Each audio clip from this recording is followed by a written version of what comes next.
Hey gang! Haha, it's not there. Where is it? Hey gang, it's me, the big V. There it is.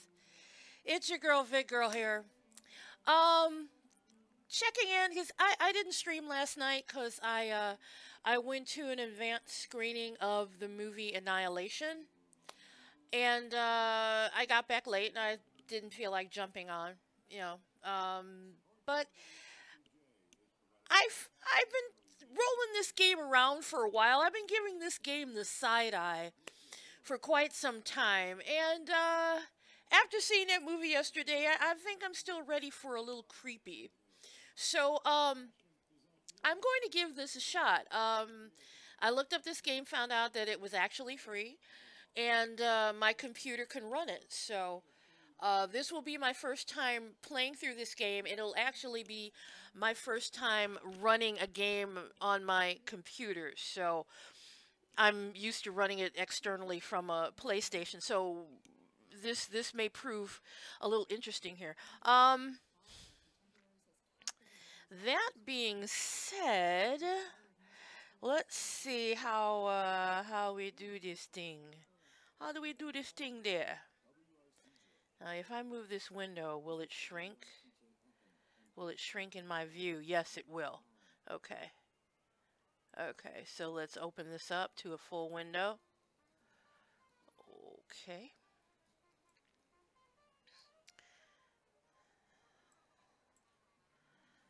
I was afraid to monkey around with this while I had it going.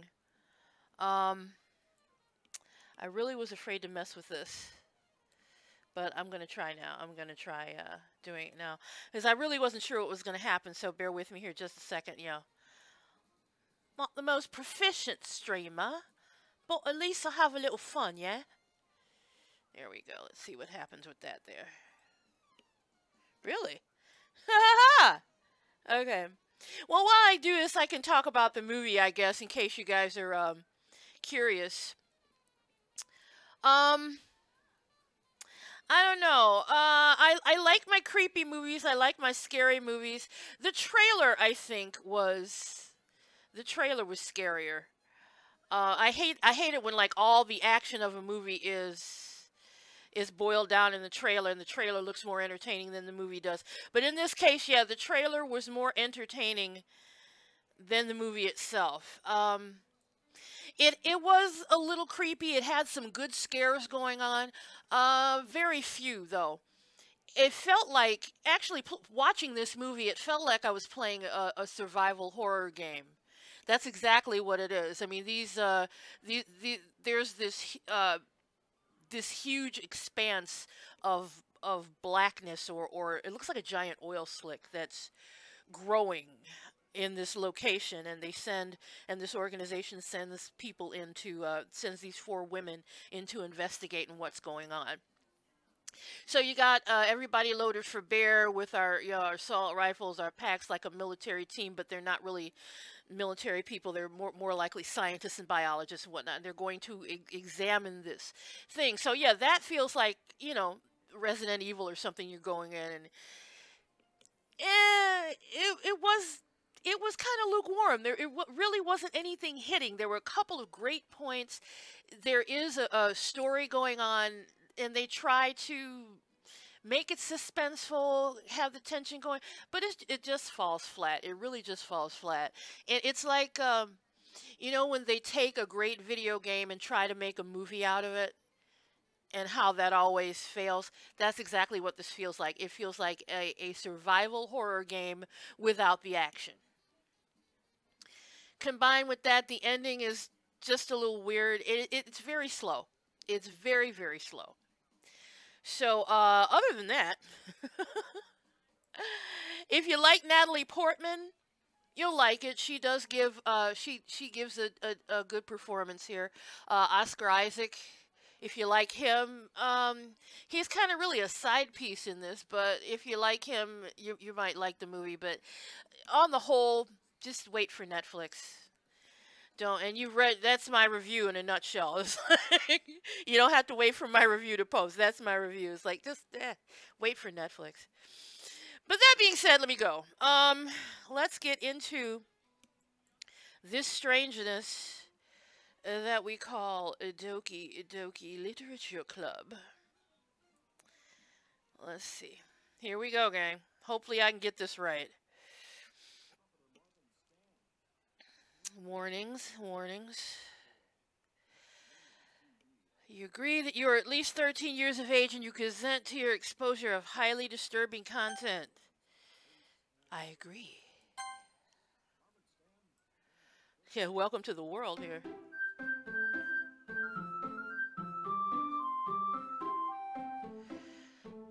Happy, happy music. Happy, happy music. Happy music to distract you from the weirdness inside. So this happy music. Happy, happy, happy music. Okay.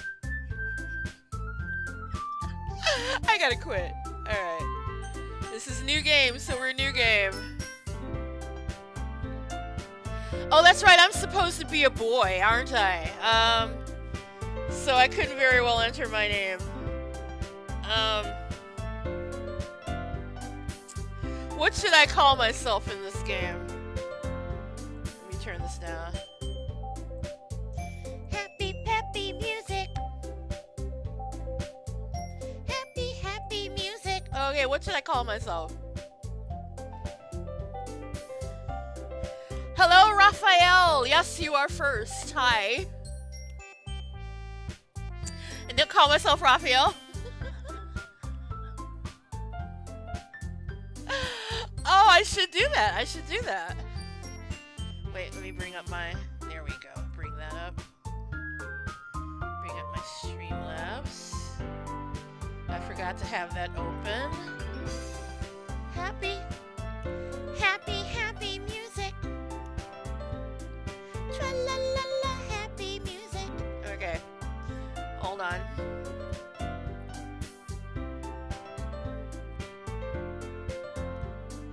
Happy, happy, joy, joy. Happy, happy, joy, joy.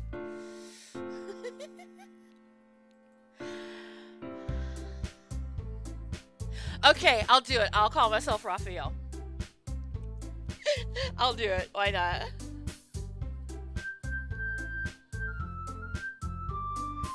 Raphael. Wait. I spelled it wrong. R-A-F-A-E-L.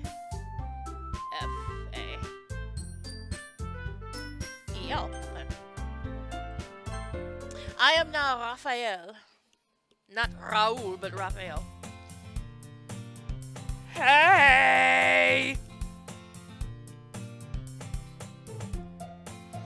I see an annoying girl running toward me from the distance, waving her arms in the air like she's totally oblivious to any attention she might draw to herself. That girl is Sayori, my neighbor and good friend since we were children. You know, the kind of friend you never see yourself making today, but just kind of works out because you've known each other for so long. We used to walk to school together on days like this, but starting around high school, she would oversleep more and more frequently. I would get tired of waiting up. Wait, let me move this. You go back to there. There we go. But if she's going to chase after me like this, I feel almost better off running away. However, I just sigh and idle in front of the crosswalk and let Sayori catch up to me. Ah! I overslept again! But I caught you this time. Maybe, but only because I just... Oh, that's me. Maybe because I only decided to stop and wait for you. Yeah, you say that like you were thinking about ignoring me. That's mean, Raphael. Well, if people stare at you for acting weird, then I don't want them to think we're a couple or something. Fine, fine. But you didn't wait for me after all. But you did wait for me after all. I guess you don't have it in you to be mean, even if you want to. Whatever you say, Sayori. Hehehe. We cross the street together and make our way to school. As we draw near, the streets become increasingly speckled with other students making their daily commute. By the way, Raphael, have you decided on a club to join yet? Wait a minute, hold on, let me turn that down. It sounds a little loud. Guys, let me know if the game is too loud. Because it sounds a little loud to me. Here we go. Okay. Have you decided on a club to join yet? A club? I told you I'm not really interested in joining any clubs. I haven't been looking either. That's not true. You told me you joined a club this year. I did? Or did I? I'm sure it's possible that I did in one of our many conversations where I dismissively go along with whatever she's going on about. Seoria likes to worry a little too much about me when I'm perfectly content getting by on the average while spending my free time on games and anime. Uh-huh. I was talking about how I'm worried that you won't learn how to socialize or have any skills before college. Your happiness is really important to me, you know. And I know you're happy now, but I die at the thought of you becoming a NEET in a few years because you're used to the real world. I think that's supposed to mean nerd. A NEET? What the hell is a NEET? You trust me, right? Don't make me keep worrying about you. Alright, alright. I'll look at a few clubs if it makes you happy. No promises, though. Will you at least promise me you'll try a little? Yeah, I guess I'll promise you that. Yay! Why do I let myself get lectured by such a carefree girl? More than that, I'm surprised I even let myself relent to her. I guess seeing her worry so much about me makes me want to ease her mind at least a little bit, even if she does exaggerate everything inside of her head.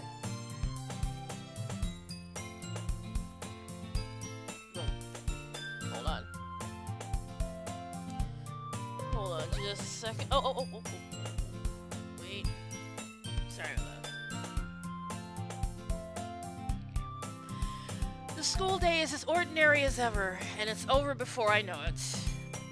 After I pack up my things, I stare blankly at the wall looking for an ounce of motivation.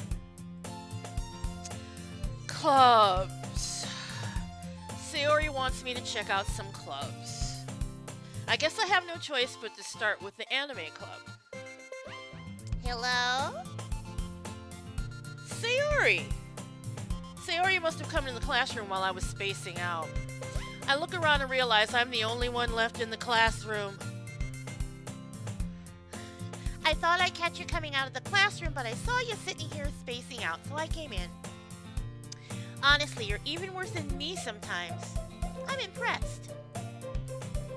You didn't need to wait up for me as if it's going to make you late for your... You didn't need to wait up for me if it's going to make you late to your own club. Well, I thought you might need some encouragement, so I thought, you know... Know what? Well, that you could come to my club.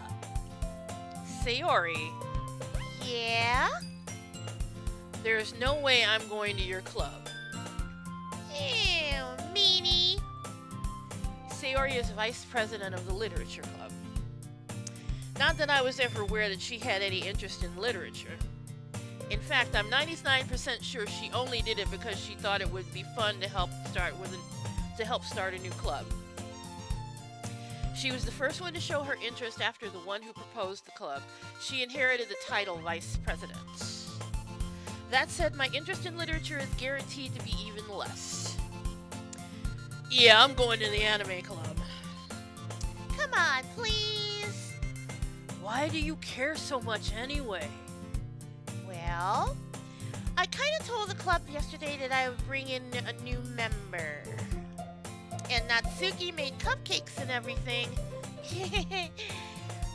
Don't make promises you can't keep. I can't tell if Sayori is really that much of an airhead, or if she's so cunning as to have planned all of this out.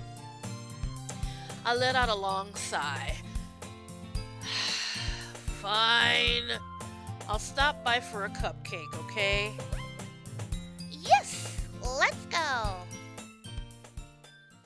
Happy, happy music. And thus today marks the day I sold my soul for a cupcake.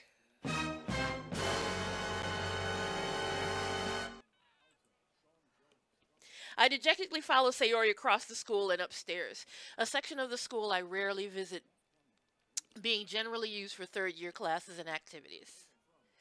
Sayori, full of energy, swings open the classroom door. Everyone, the new member is here. I told you, don't call me a new member. I glance around the room. Girl 1. Welcome to the Literature Club. It's a pleasure meeting you. Sayori always says nice things about you.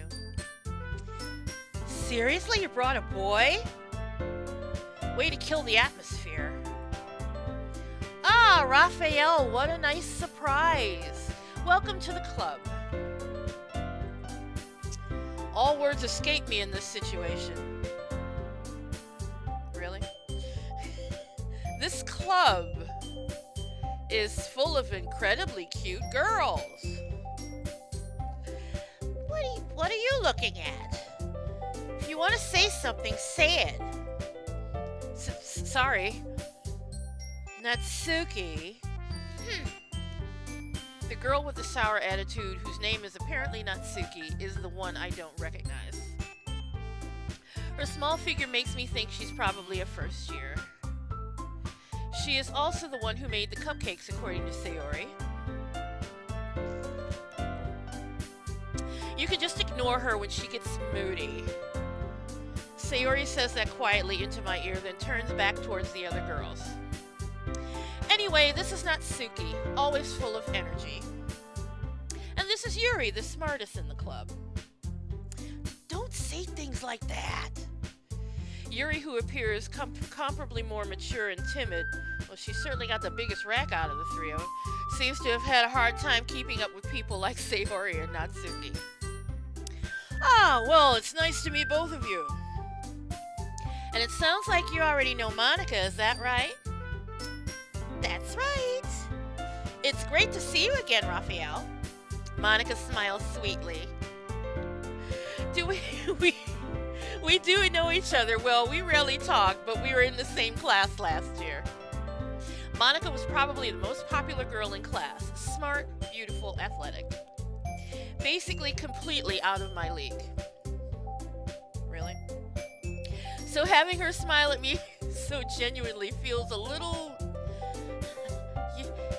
You too, Monica. Come sit down, Raphael. We made room for you at the table so you can sit next to me or Monica. I'll get the cupcakes. Let me move this. Hold on. There we go. Hey, I made them. I'll get them. Sorry, I got a little too excited. Then how about I make some tea as well? The girls have a few desks arranged to form a table. As Sayori mentioned, it's been widened so that there is one space next to Monica and one space next to Sayori. Natsuki and Yuri walk over to the corner of the room, and Natsuki grabs a wrap tray and Yuri opens the closet. Still feeling awkward, I take a seat next to Sayori. Natsuki proudly marches back to the table, tray in hand. Okay, are you ready? Ta-da! Ooh! Natsuki lifts the foil off the tray to reveal a dozen white, fluffy cupcakes decorated to look like little cats. The whiskers are drawn with icing, and little pieces of chocolate were used to make the ears. So cute! I had no idea you were good at baking, Natsuki. Well, you know. Just hurry and take one. Sayori grabs one first, then Monica. I follow. It's delicious. Sayori talks with her mouth full and has already managed to get icing on her face. I turn the cupcake around in my fingers, looking for the best angle to take a bite. Natsuki is quiet. I I can't help but notice her sneaking glances in my direction. Is she waiting for me to take a bite? Finally, I bite down. The icing is sweet and full of flavor. I wonder if she made it herself. This is really good. Thank you, Natsuki. But why are you thanking me? It's not like Haven't I heard this somewhere before? Made them for you or anything. You know what? I got cupcakes too. That's funny. I should have had a little cupcake here to bite. And I thought you technically did. Sayori said, well, maybe. But not for you, you dummy. Alright. Quit your bitching. I give up on Natsuki's weird logic and dismiss the conversation. Yuri returns to the table carrying a tea set. I could go for some tea right now, too. She carefully places a teacup in front of each of us before setting down the teapot next to the cupcake tray. You keep a whole tea set in this classroom? Don't worry, the teachers give us permission. After all, doesn't a hot cup of tea help you enjoy a good book? Yeah, I guess. Don't let yourself get intimidated. Yuri's just trying to impress you. Hey, that's not insulted. Yuri looks away. I mean that, I believe you. I don't really. Well, tea and reading might not be a pastime for me, but I at least enjoy tea. I'm glad. Yuri faintly smiles to herself in relief. Monica raises an eyebrow, then smiles at me. So, what made you consider the literature club? I was afraid of this question. Something tells me I shouldn't tell Monica that I was practically dragged here by Sayori. Well, I haven't joined any clubs yet, and Sayori seemed really happy here, so... That's okay, don't be embarrassed. Well, make sure you feel right at home, okay? As president of the literature club, it's my duty to make the club fun and exciting for everyone. Monica, I'm surprised. How did you come to decide to start your own club? You could probably be a board member for any of the major clubs. Weren't you leader of the debate club last year? Well, to be honest, I can't stand all the politics around the major clubs. It feels like nothing but arguing about the budget and publicity and how to prepare the events. I'd much rather take something personal I enjoy and make something special out of it. And if it encourages others to get into literature, then I'm fulfilling that dream. Monica is really a great leader. Yuri also nods in agreement. Then I'm surprised there aren't more people in the club yet. Must be harder to start a new club. You could put it that way. Not many people are interested in putting out all the effort to start something brand new. Especially when there's something that doesn't grab your attention, like literature. You have to work hard and convince people that you're both fun and worthwhile. Tell me about it. But it makes school events like the festival that much more important. I'm confident that I'm confident that we can all really grow in this club before we graduate. Excuse me.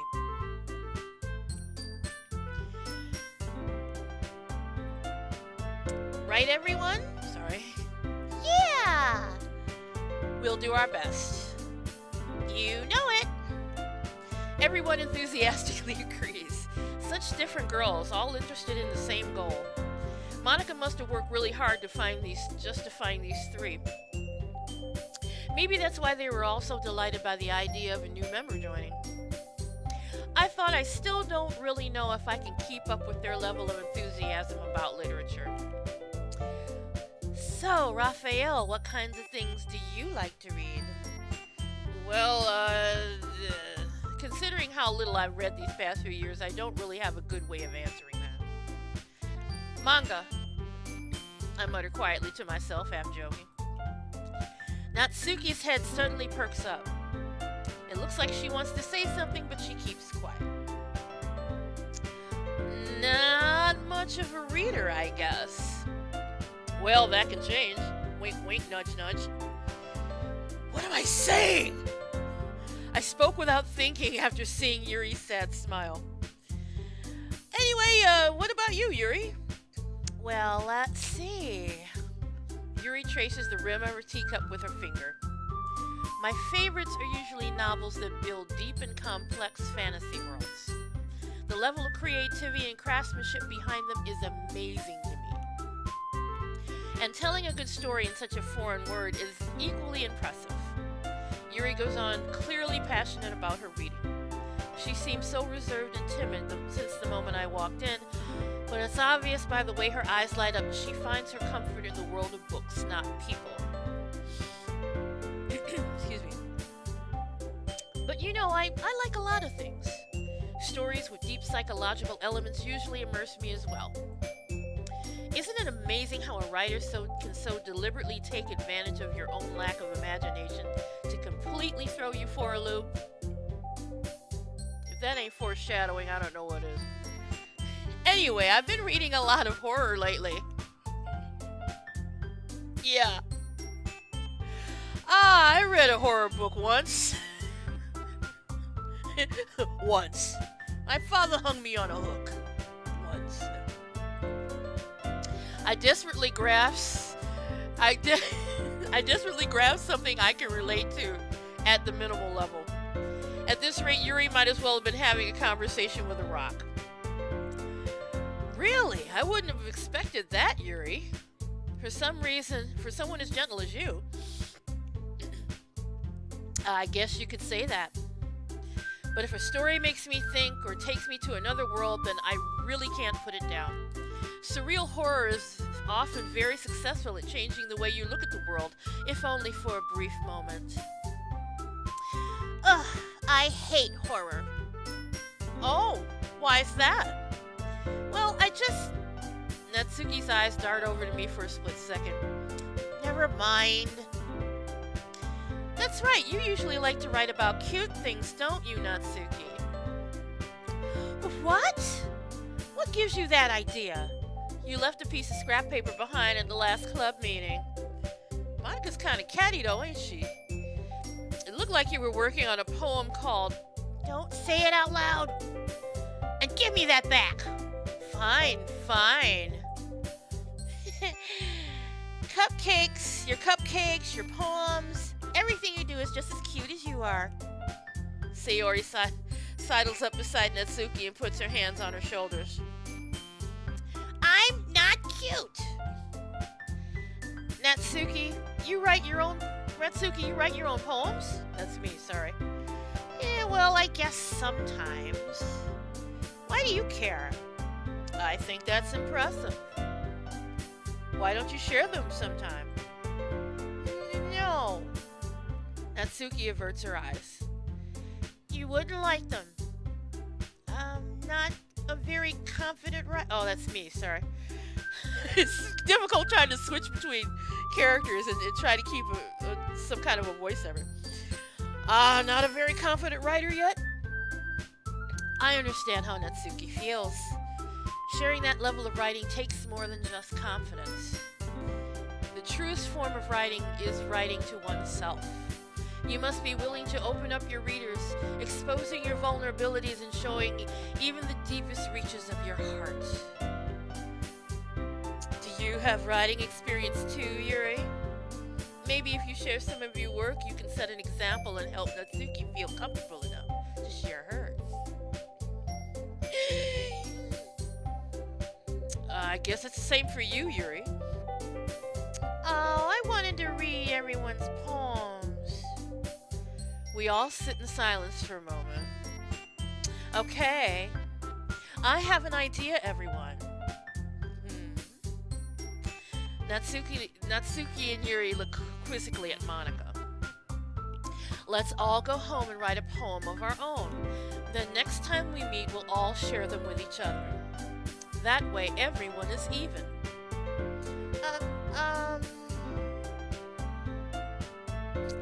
Yeah, let's do it! Good old Sayori. Plus, now that we have a new member, I think it will help us all get a little more comfortable with each other and strengthen the bond of the club. Isn't that right, Raphael? Monica smiles warmly at me once again. Hold on, there's still one problem. Eh, what's that? Now that we're back on the original topic of me joining the club, I bluntly come forth with what's been on my mind the entire time. I never said I would join this club. Sayori may have convinced me to stop by, but I never made any decision. I still have other clubs to look at, and I lose my train of thought. All four girls stare back at me with dejected eyes. But I'm sorry, I thought... Raphael... You all... I'm defenseless against these girls. How am I supposed to make a clear-headed decision when it's like this? That is, if writing poems is the price I need to pay in order to spend every day with these beautiful girls. Right. Okay, I've decided then. I'll join the literature club. One by one, the girls' eyes light up. Yes, I'm so happy! Sayori wraps her arms around me, jumping up and down. Hey! You really did scare me for a moment. If you really just came in for the cupcakes, I would be super pissed. Then that makes it official. Welcome to the literature club. Thanks, I guess. Okay, everyone. I think with that we could officially end today's meeting on a good note. Everyone remember tonight's assignment. We're writing a poem to bring to the next meeting so that we can all share. Monica looks over at me once more. Raphael, I look forward to seeing how you express yourself. Yeah. Can I really impress the class star Monica with my mediocre writing skills? I already feel anxiety welling up inside me. Meanwhile, the girls continue to chit-chat as Yuri and Natsuki clean up their food. Hey, Raphael, since we're already here, do you want to walk home together? That's right, Sayori and I never walk home together anymore, because she's always stayed after school for her clubs. Sure, might as well. Yay! Okay. With that, the two of us depart the club room and make our way home. And something tells me I should do this right now.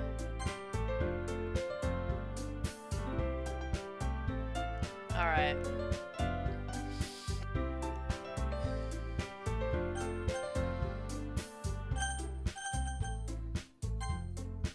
Okay. Is everything going through out there, guys?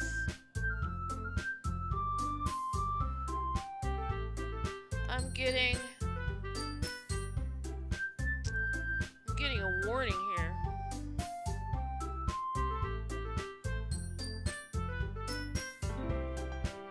I'm getting a warning.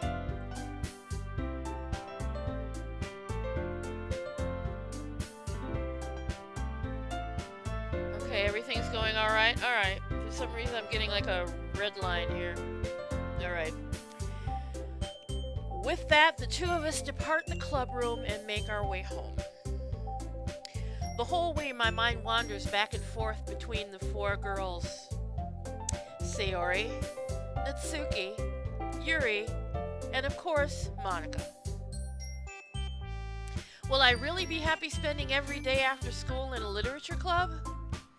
Perhaps I'll have the chance to grow closer to one of these girls. Alright. I'll just need to make the most of my circumstances, and I'm sure good fortune will find me.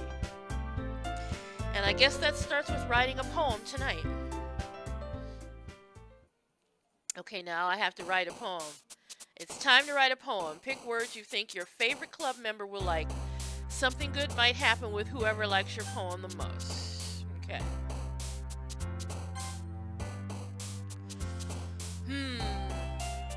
Let's see. What words should we pick? Should we write a happy poem? Or should we write a sad poem? write a happy poem. Let's write joy and fireflies and sugar. Pink.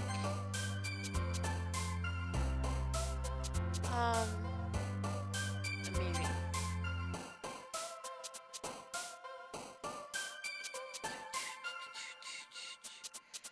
Universe, lipstick, covered peace, fear, adventure. Let's do that.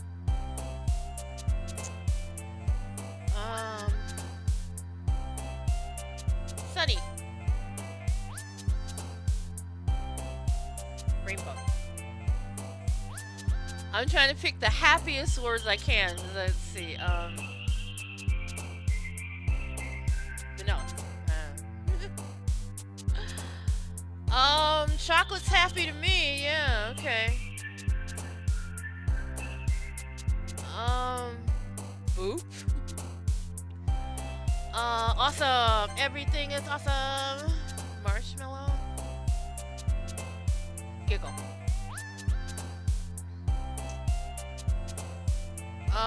Let's see. Cute.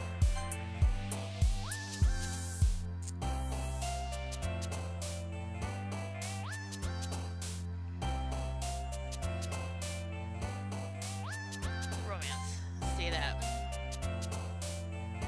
Funny.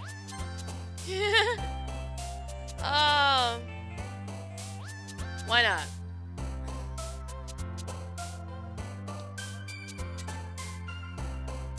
Take this music and put a big beat behind it. Oh yeah, oh yeah. Yeah. Put a little beat behind it and start freestyling.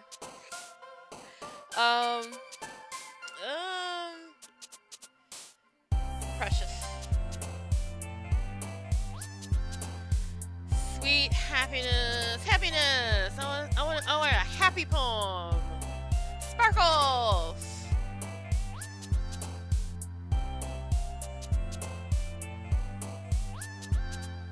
Puppy. I want to be happy, right? Happy. Hi again, Raphael. Glad to see you didn't run away on us. Nah, don't worry. This might be a little strange for me, but at least I keep my word. Well, I'm back at the literature club. I was the last to come in, so everyone else is already hanging out. Thanks for keeping your promise, Raphael. I hope this isn't too overwhelming of a commitment for you. Making you dive headfirst into literature when you're not accustomed to it. Oh, come on, like he deserves any slack. Sayori told me you didn't even want to join any clubs this year. And last year, too. What is it, Tattletale? I don't know if you plan to just come here and hang out or what. But if you don't take it seriously, then you won't see the end of it. Natsuki, you certainly have a big mouth for someone who keeps her manga collection in the club room. Well, she's just a little busybody, ain't she? Natsuki finds herself stuck between saying Monica and manga. Manga is literature! Swiftly defeated, Natsuki plops back into her seat. Don't worry, guys. Raphael always gives it his best as long as he's having fun. He helps me with busy work without me even asking. Like cooking and cleaning my room. How dependable. Sayori, that's because your room is so messy it's distracting. And you almost set your house on fire once. Is that so? You two really are good friends, aren't you? Wink, wink, nudge, nudge. I might be a little jealous. How come? You and Raphael can become good friends too. Sayori. As usual, Sayori seems oblivious to the weird situation she just put me into. Oh, Yuri even brought you something today, you know. Wait, Sayori? Hey, me? Not really. Don't be shy. It's really nothing. What is it? Never mind. Sayori made it sound like a big deal when it's really not. What do I do? Eh? I'm sorry, Yuri, I wasn't thinking. I guess that means it's up to me to rescue the situation. Hey, don't worry about it. First of all, I wasn't expecting anything in the first place. So any nice gesture from you is a pleasant surprise. It'll make me happy no matter what. Is that so? Yeah, I won't make it a big deal if you don't want it to be. Alright. Well, here. Yuri reaches into her bag and pulls out a book. I didn't want you to feel left out, so I picked out a book that I thought you might enjoy. It's a short read, so it should keep your attention even if you don't usually read. And we could, you know, discuss it if you wanted. Wink, wink, nudge, nudge. This is... How is this girl accidentally being so cute? She even picked out a book she thinks I'll like, despite me not reading much. Yuri, thank you. I'll definitely read this. Enthusiastically, I take the book. Phew. Well, you can read it at your own pace. I look forward to hearing what you think. Now that everyone's settled in, I expect Monica to kick off some scheduled activities for the club. But that doesn't seem to be the case. Sayori and Monica are having a cheery conversation in the corner. Yuri's face is already buried in a book. I can't help but notice her intense expression like she was waiting for this chance. Meanwhile, Natsuki's rummaging around in the closet. Man, looks like no one wants to be bothered today. I slump down into the nearest desk. How am I supposed to occupy myself with something literature-related by myself like this? I guess I could always read some of the book Yuri gave me, but I'm feeling a little too tired to read. I could probably fall asleep right now. I close my eyes and end up listening in on Sayori's conversation with Monica. We're probably going to seem really lame compared to all the other clubs, though. Well, we can't give up. The festival is our chance to show everyone what the literature club is all about. The problem is that the idea of a literature club sounds too dense and intellectual. But it's not like that. But it's not like that at all, you know. We just need a way of showing that to everyone. Something that speaks to their creative minds. That doesn't solve the problem, though. Eh? What do you mean? Even if we come up with the most fun thing ever, nobody will come in the first place. If it's a... I can't get the words out. Nobody will come in the first place if it's a literature event. So it's more important to figure out how to get the people to show up in the first place, you know? And after they come, we can do the thing to speak to their creative minds. What's this? Sayori is taking this really seriously. Oh, that was me. It's rare to hear her deliberating like this. That's a good point. In that case, do you think the food will do the trick? What kind? Oh, well, I guess we could. Cupcakes! Aha, good thinking. Natsuki would love to do that. Oh, you're right! Natsuki makes the best cupcakes. That works out perfectly. That wasn't... Excuse me, that wasn't why you suggested it, is it? Cupcakes speak to my creative tummy. Cupcakes it is, then. I'm hungry. Anyway, we still need to work out the details of the event itself. I find myself smiling. In the end, Sayori is still her usual self, but therein lies the unexpected reason I admire her.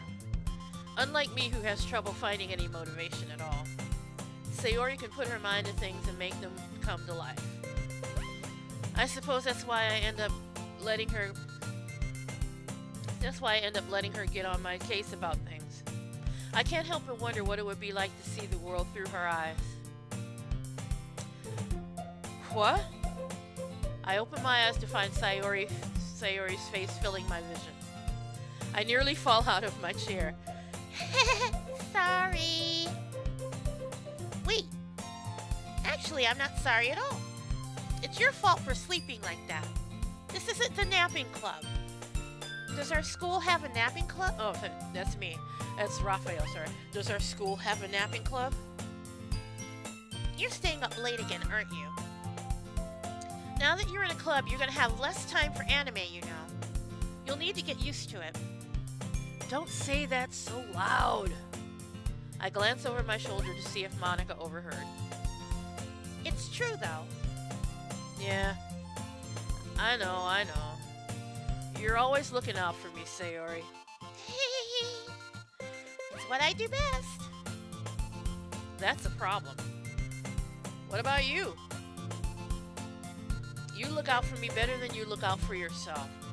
You're still oversleeping every day, aren't you? Not every day. That's not very convincing. How many days this past week have you gotten up on time? It's a secret. I knew it. Come on. At least give me the benefit of the doubt. I can't even do that. Look, Sayori, it's written all over you.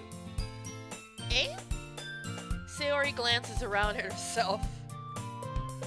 She's looking at herself to see if something's written on her. Like, how is it written all over me? You were clearly in a rush this morning. Look, your hair is sticking out all around here. Ah! I run my fingertips down the side of Sayori's hair, trying to straighten it out. Man, you really need a brush for this. My hair is just really hard to get right.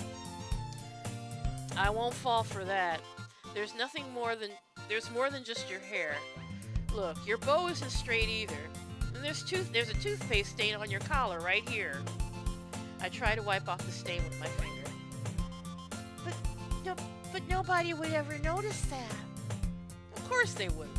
Nobody's going to tell you about it because they didn't want to embarrass you. Fortunately, I don't really care about that. Hey, you meanie. And you don't even keep your blazer buttoned up. Seriously, Sayori, why do you think you don't have a boyfriend yet? That's kind of rude. Eh? That's super mean. Sorry, but you'll thank me later. Yeah, that's kind of rude, dude. I start to button her blazer from the bottom. Once you see how much better it looks, you'll change your mind.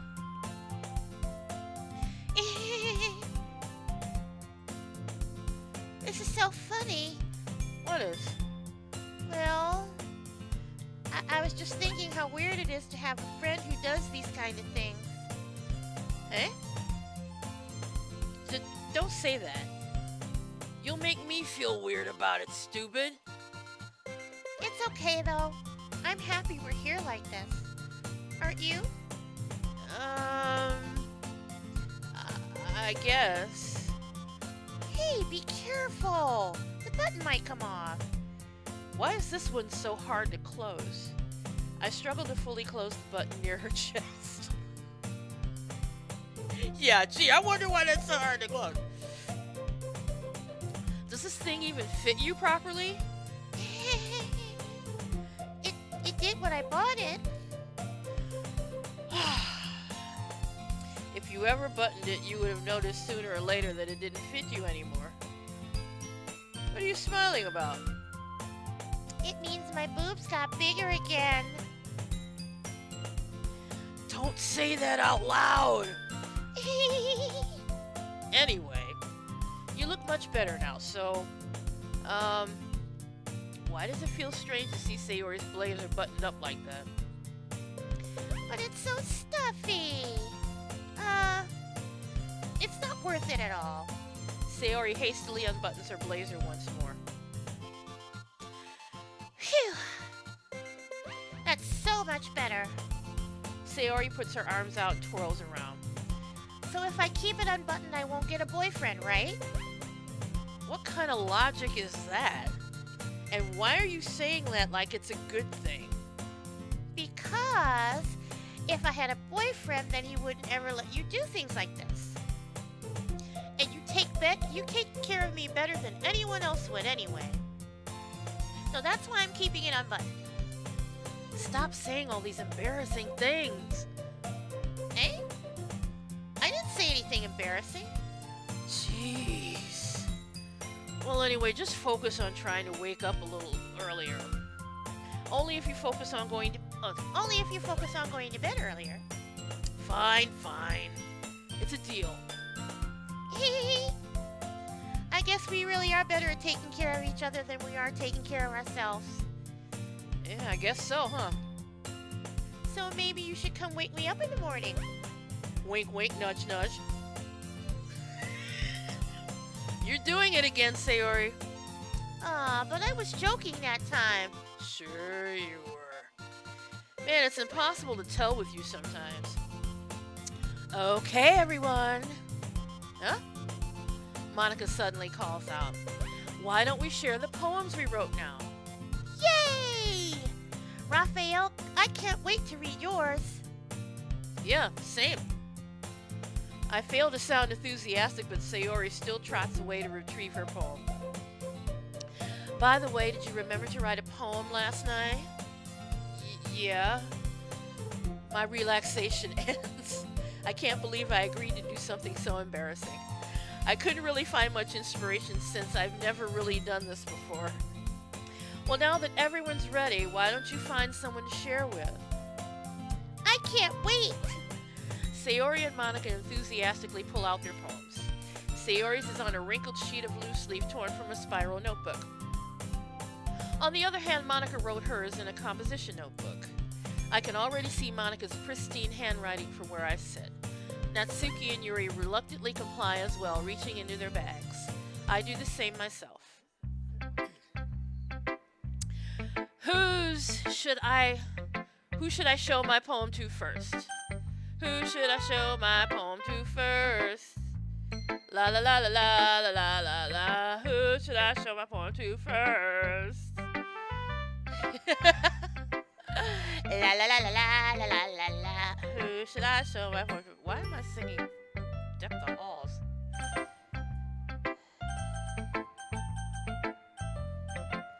Well, since Sayori is my friend, and I tried to write, I think I wrote a poem that appealed to like happy, peppy, cute girl kind of a thing, so I'll show it to Sayori. I'm definitely the most comfortable sharing it with Sayori first. She's my good friend after all.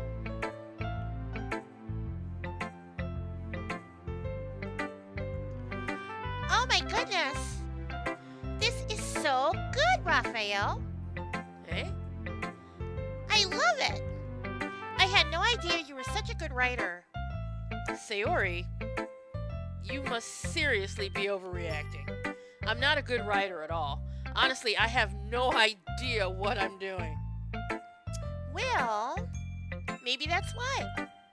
Because I have no idea what I like either.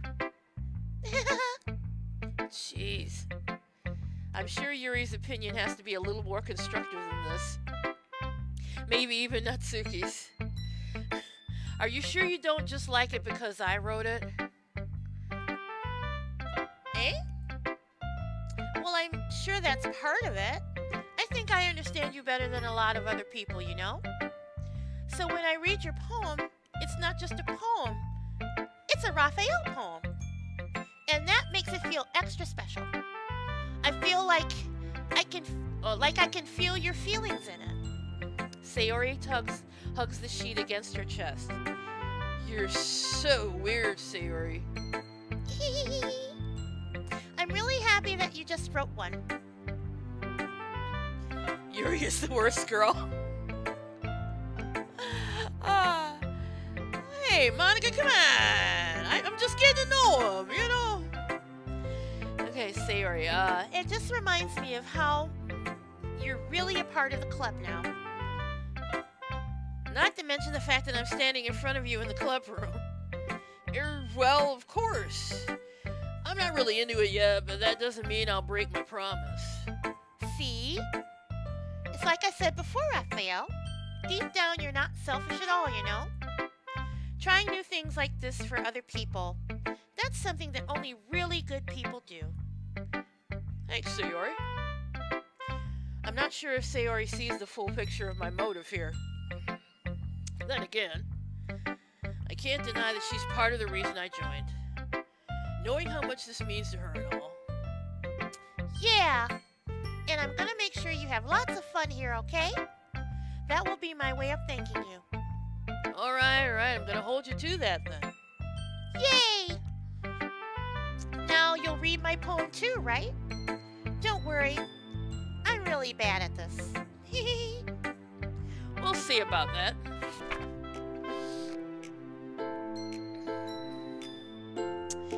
Dear Sunshine. Oh, I have to really, this is like really small. I have to.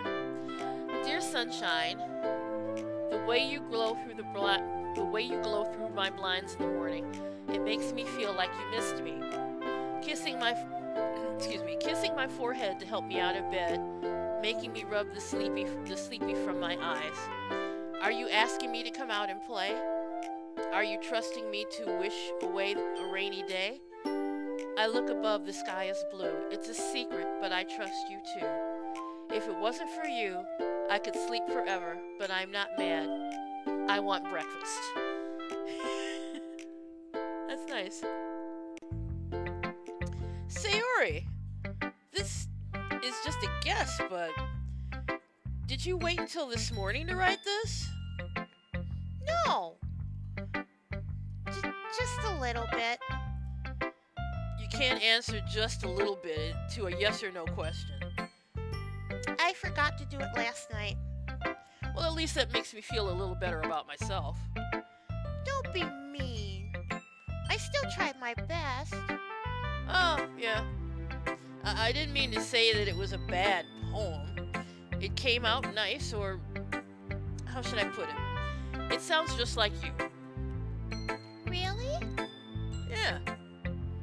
Especially that last line. I made eggs and toast. Even though you were late. Oh, sorry, that's me. Even though you were late to school? It's bad to skip breakfast. I get all cranky. God knows we don't want her cranky. Well, I guess there's no point in arguing. Anyway, thanks for showing me. This was so much fun. Monica's the best.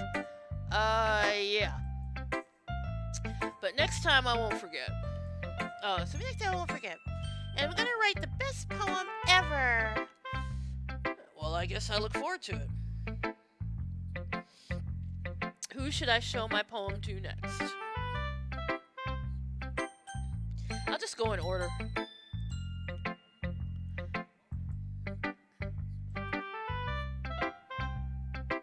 Okay, well, let's start with the things I don't like. First of all, Natsuki rereads my poem. Hold on a sec, guys.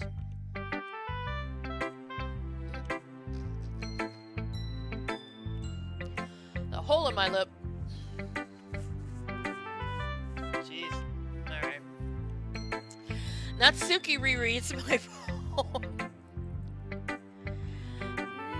Never mind. I don't feel like giving you my opinion. What's the point of sharing it in the first place?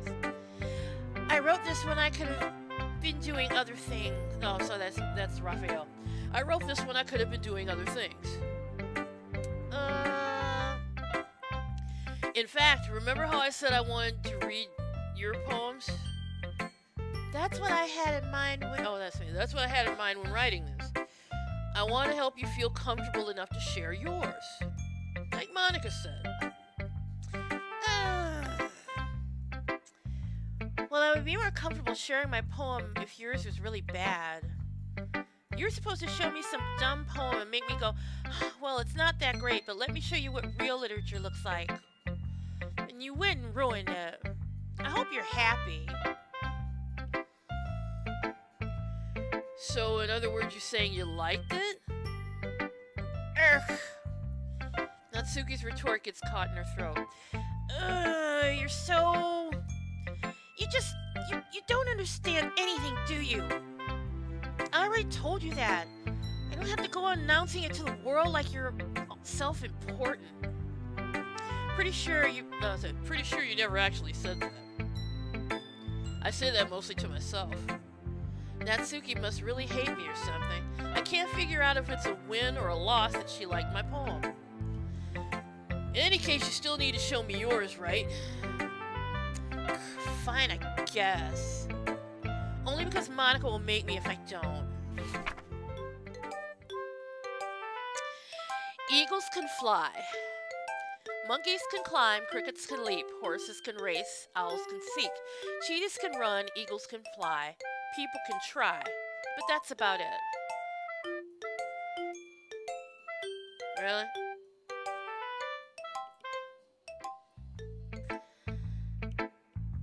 Yeah. I told you weren't gonna like it. I like it. What? I like the way her eyes just rolled up. What? Just be honest. I am. Why are you so convinced that I wouldn't like it? Well, because everyone in high school thinks that writing has to be all sophisticated and stuff. So people don't even take my writing seriously. But isn't the point of poems for people to express themselves? Your writing style wouldn't make your message any less valid. Yes, exactly. I like when it's easy to read, but it hits you hard. Like in this poem. Seeing everyone around you do great things can be really disheartening. So I decided to write about it. Yeah, I understand. But the other nice thing about simple writing is that it puts more weight on the wordplay. I like set up for a rhyme at the end, but then made it all fall flat on purpose. It helps bring the feeling out in the last line. So you did. I guess more went into it than I realized. That's what it means to be a pro. I'm glad you learned something. Didn't expect that from the youngest one here, did you? Yeah, I guess not. I decided to humor her with that last comment. I don't really care how old everyone is, but if Natsuki is feeling proud, then I won't take that away from her. Who should I show my poem to next? I'm gonna show it to Yuri.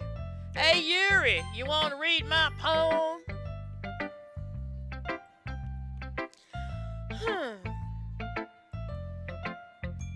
Yuri stares at the poem. A minute passes. More than enough time for her to finish reading. Oh. Sorry. I forgot to start speaking. It's fine. Don't force yourself. I'm not. It's just I need to put my thoughts into words. Hold on.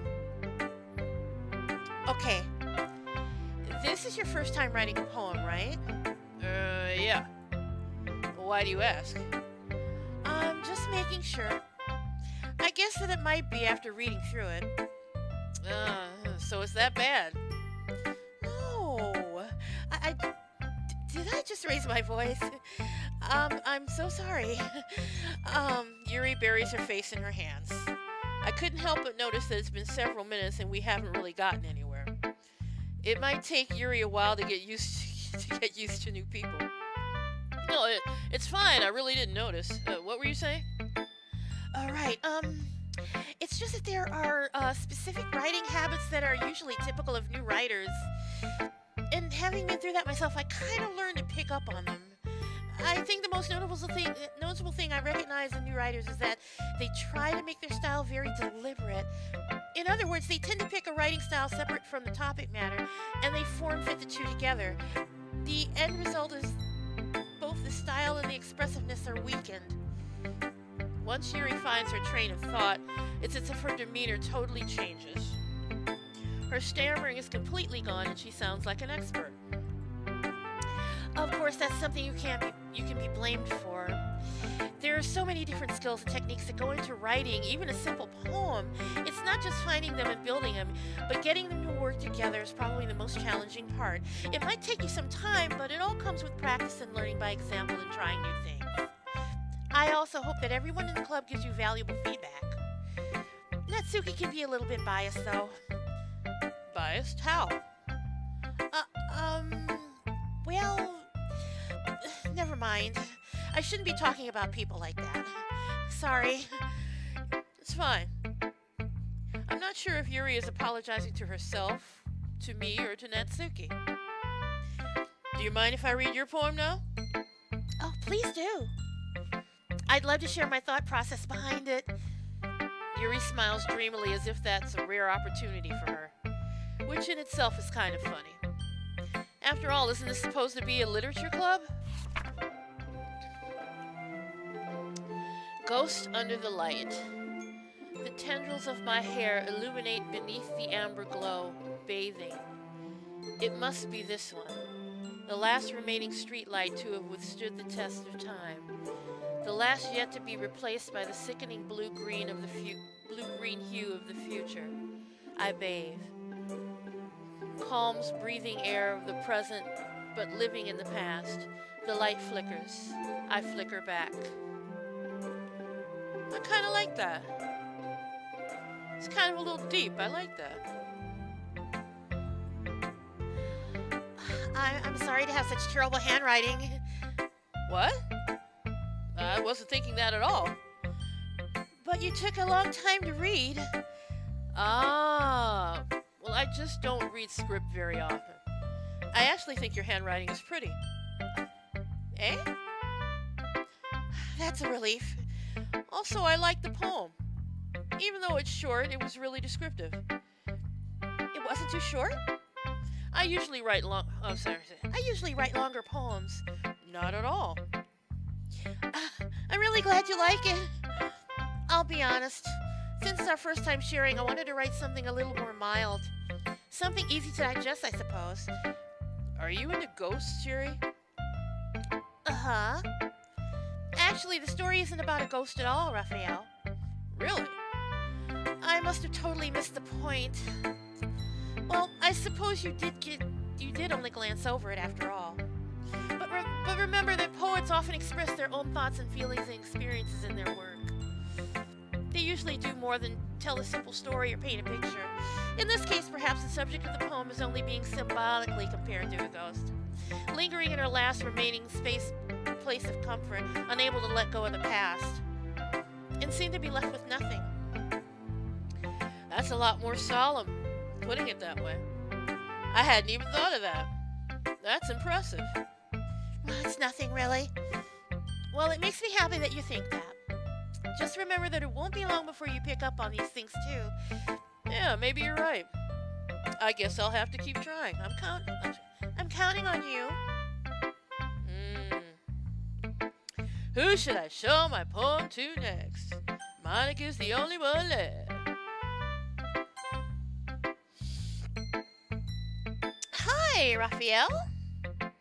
Oh, Monica's more like, Hi, Raphael. Having a good time so far? Yeah. Good, glad to hear it. By the way, since you're new and everything, if you ever have any suggestions for the club, like new activities or things we can do better, I'm always listening. Don't be afraid to bring things up, okay? All right, I'll keep that in mind. Of course I'll be afraid to bring things up. I'm much better off just going with the flow until I'm more settled in. Anyway, I want to share your poem with me. It's kind of embarrassing, but I guess I'll have to. Don't worry, Raphael. We're all a little embarrassed today, you know. But it's that sort of barrier we'll all learn to get past soon. Yeah, that's true. I hand Monica my poem. I like this one. It makes me think of something Sayori would like. Is that so? You and Sayori are good friends, right? I wouldn't be surprised if you had those sorts of things in common. Well. We may be good friends, but Sayori and I are actually really different. Well, that may be the case, but maybe there are also some similarities that you wouldn't expect. The way she talks about you, it sounds like the two of you really care about each other's well-being. Even if you don't show it in different ways, it ends up being more similar than you think. So I think that's the kind of vibe I get when reading your poem. You sure you're not reading into it too much? I could be. Oh gosh, I sound like Yuri. But in any case, Sayori's writing has the kind of a gentle feel to it. I can tell that she likes exploring with emotions like happiness and sadness. Who knew that someone so happy could enjoy sad things too? Yeah, that's totally unexpected. Well, to each their own. And you shouldn't be afraid to experiment a little bit either. Wink, wink, nudge, nudge. I'm sure I'll end up trying different things a lot. It could take a while before I feel comfortable doing this. That's okay. I'd love to see you try new things. Wink, wink, nudge, nudge. Is it the way I'm reading it, or does it sound like Monica's like giving double entendres to everything? Maybe it's just the way I'm reading it. That's the best way to find the kind of style that suits you. Everyone else might be a bit biased towards their own kinds of styles, but I'll always help you find what suits you the most. So don't force yourself to write the way everyone else wants you to write. If it's not like you have to worry about impressing them or anything.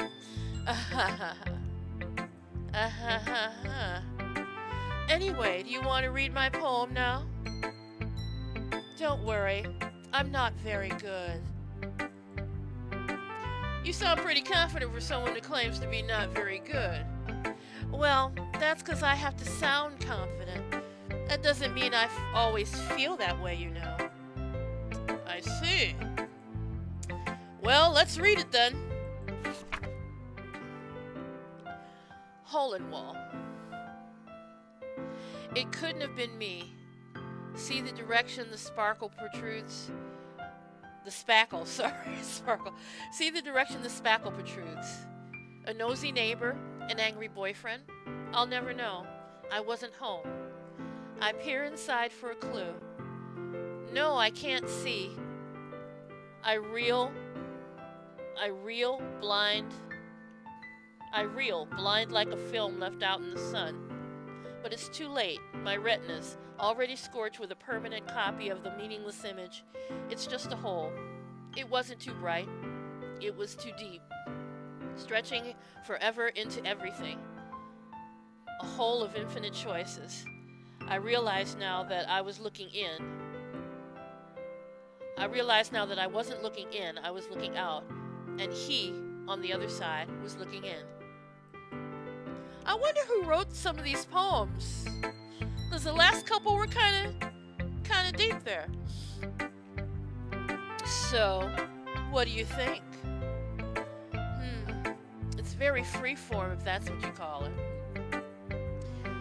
I'm sorry, I'm not really the right person to ask for feedback. It's okay. Yeah, that kind of style has gotten pretty popular nowadays. That is, a lot of poems have been putting emphasis on the timing between the words and the lines. When performed out loud, it can be very powerful. What was the that's me. Yeah, what was the inspiration behind this one?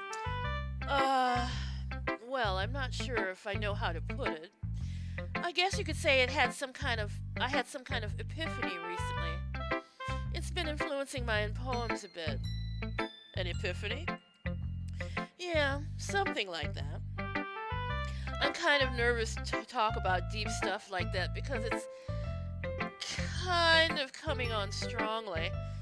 maybe after everyone is better friends with each other anyway.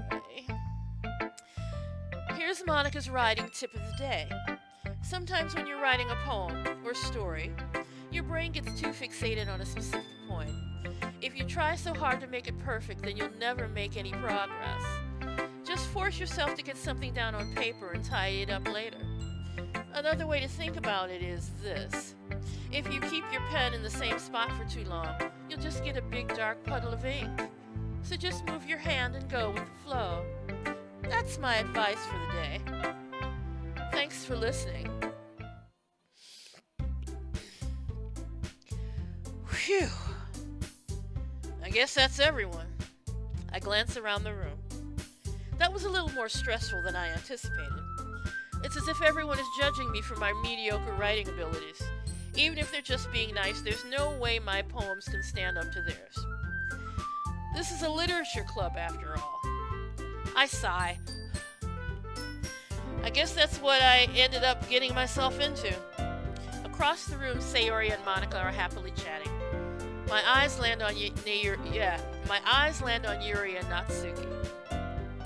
They gingerly exchange sheets of paper, sharing their respective poems. As they read in tandem, I watch each other. Their expressions change. Natsuki's eyebrows furrow in frustration. Meanwhile, Yuri smiles sadly. What's with this language? Eh? Did you say something? Oh, no, it's nothing. Natsuki dismissively returns the poem to the desk with one hand. I guess you could say it's fancy. Thanks. Yours is cute. Cute? Did you completely miss the symbolism or something? It's clearly about the feeling of giving up. How can that be cute? I know that. I just meant the language, I guess. I was trying to say something nice. Eh? You mean you have to try that hard to come up with something nice to say? Thanks, but it really didn't come out nice at all. Well, I do have a couple of suggestions. Phew.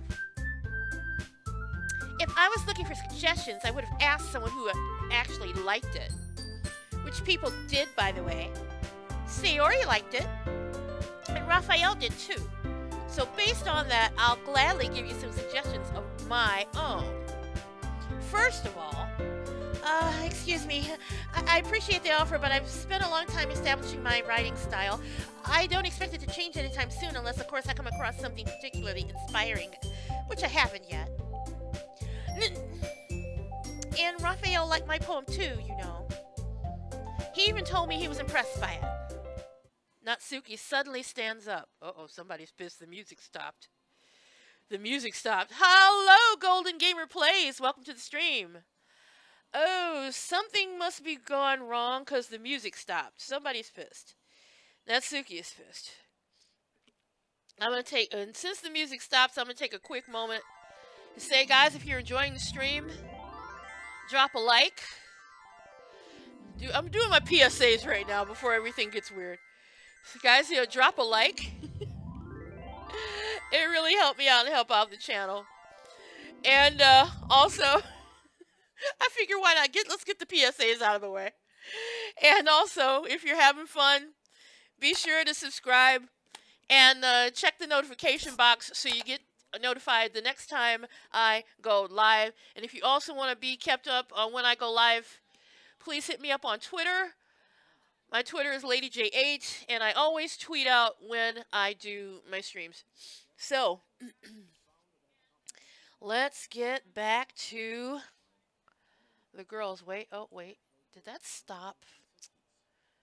It stopped. Hold on a sec, guys. I gotta check something out here. My other...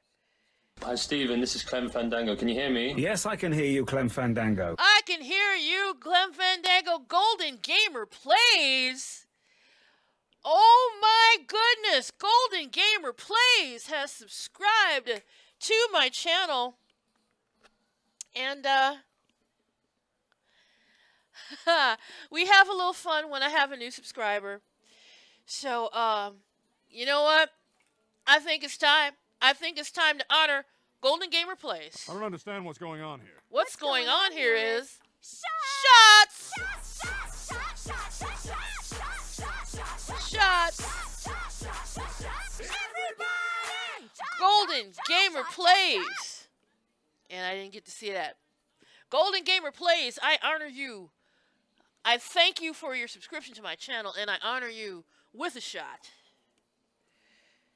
I do shots for subs, and also $5 shots are open. Today's shots are, as always, Jack Daniels Honey.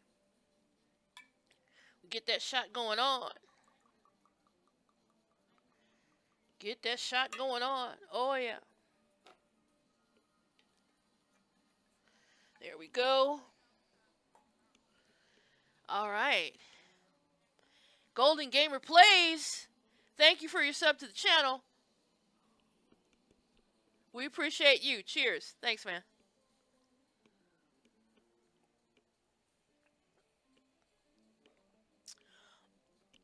Oh, that's good booze. Num num num num num. Nummy nummy nummy nummy nummy. Num num num num num. Ooh. What's that, Golden Gamer Plays? What's that?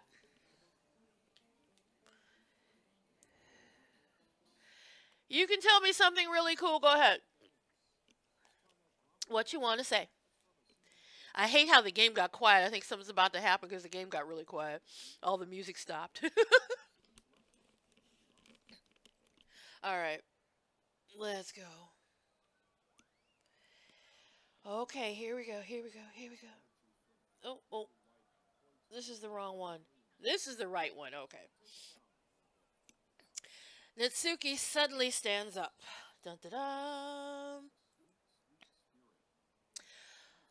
Oh!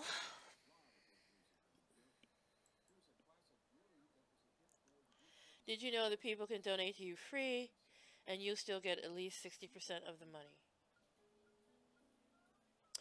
No, I did not know that. I didn't know. Well, I didn't know.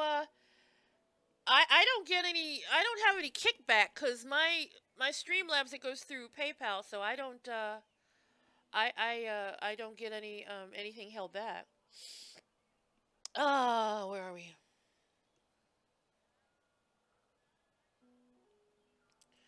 Where? Oh, wait. Oh, what happened to my window here? What happened to my window?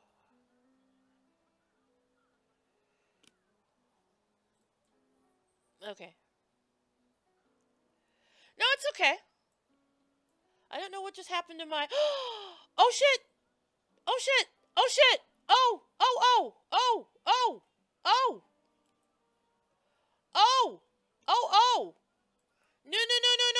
No! Okay. I don't know what just happened. Oh, no! Oh, no! Oh! Oh my God, what just happened? Oh my God, something just went crazy there for a second. I don't know what the hell happened. Something just went nuts there for a second. I lost No, that's okay. I lost my holy shit. There we go. I lost my stuff there for a second. I don't know. Something happened with the YouTube, and I clicked in it. Oh, I have to change. Also, I have to change. Golden Gamer Plays. I have to get you up on the screen. Farewell, Gamer Dojo, who is an awesome streamer, and it really freaked me out when he subscribed to my channel. I was like, oh my God. Golden Gamer Plays. Get you up on the screen. Ooh, move that over. And move that over there. Oh, wait.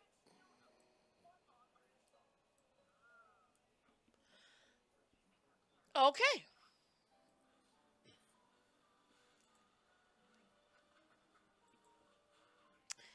Okay, things are not... Hold on. Things are not acting the way they should here. I don't know why. There. Now, open. Open back up. Oh my god. What's going on? Oh my god. Oh my god.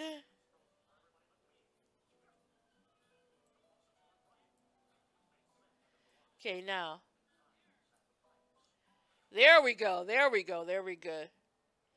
Military salutation. Are you in the military, Golden Gamer? Oh, wow. If you're in the military, thank you for your service. That's awesome. Okay. Now let's get back into this before things get really, really, really weird. Oh, my God. Natsuki. Okay. I didn't realize you were so invested in trying to impress our new member, Yuri. Eh? That's not what I... You're just... Yuri stands up as well. Maybe you're just jealous that Raphael appreciates my advice more than he appreciates yours. Huh, and how do you know he didn't appreciate my advice more? Are you that full of yourself? No. If I was full of myself, I would deliberately go out of my way to make everything I do overly cutesy.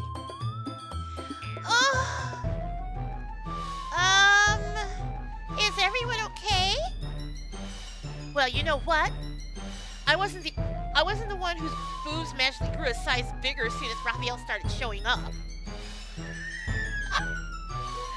Natsuki! Natsuki, that's a little... This doesn't involve you! I don't like fighting, guys.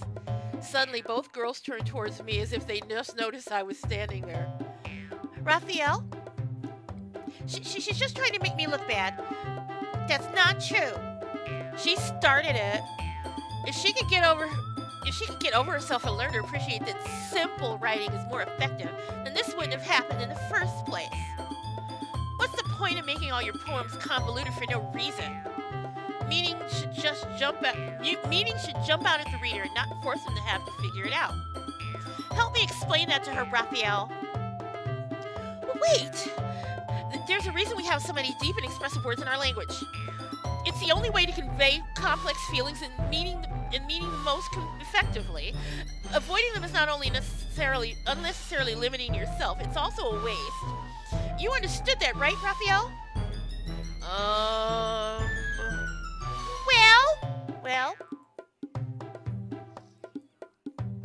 How did I get dragged into this in the first place? It's not like I know anything about writing, but whomever I agree with, they'll probably think more highly of me. So of course that's going to be...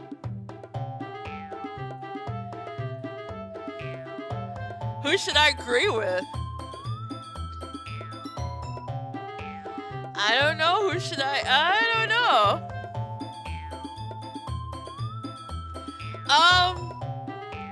What if I don't want to agree with either? I'll say help me, Siri.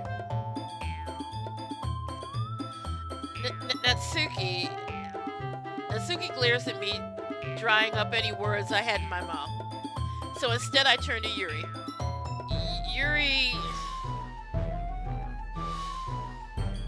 But Yuri's expression is so defenseless that I can't bring myself to say anything to her. It just got quiet. It just got quiet. I get nervous when it gets quiet. Sayori? Eh? Yeah. Everyone's fighting is making Sayori uncomfortable. How can the two of you keep fighting when you know you're making your friend feel like this? Raphael! Well, that's her problem. It is about her. I agree. It's unfair to others to interject their own feelings into our conflict. Yeah, unless Sayori wants to tell Yuri what a stuck-up jerk she's being. She would never. It's your immaturity that made her upset in the first place. Excuse me? Are you listening to yourself? This is exactly why nobody likes... Stop!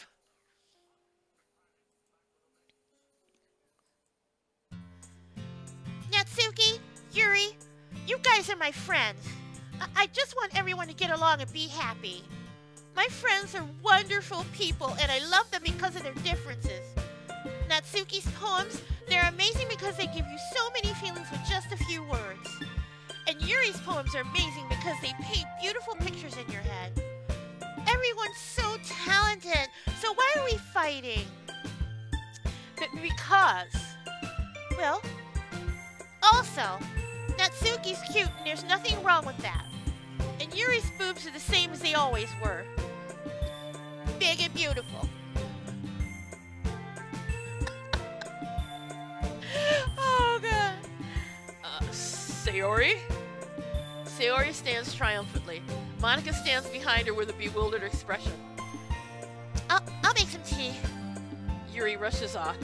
Natsuki sits down with a blank expression on her face, staring at nothing. So this is why Sayori is vice president, I whispered to Monica. Oh, that was me, my character shouting at Monica. She nods in return. To be honest, I might come off as a good leader, and I can organize things, but I'm not very good with people. I couldn't even bring myself to interject. As president, that's kind of embarrassing of me.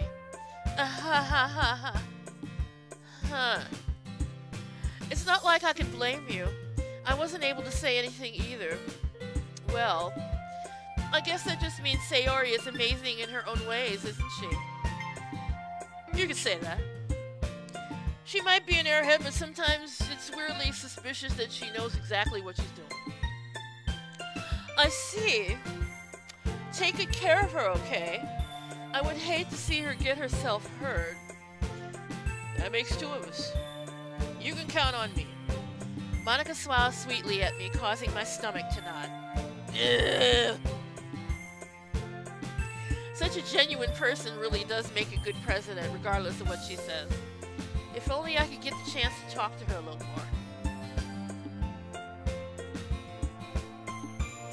more. Okay, everyone. It's just about time for us to leave. How did you all feel about sharing poems? It was a lot of fun. Well, I'd say it was worth it. It was alright. Well, mostly. Mostly.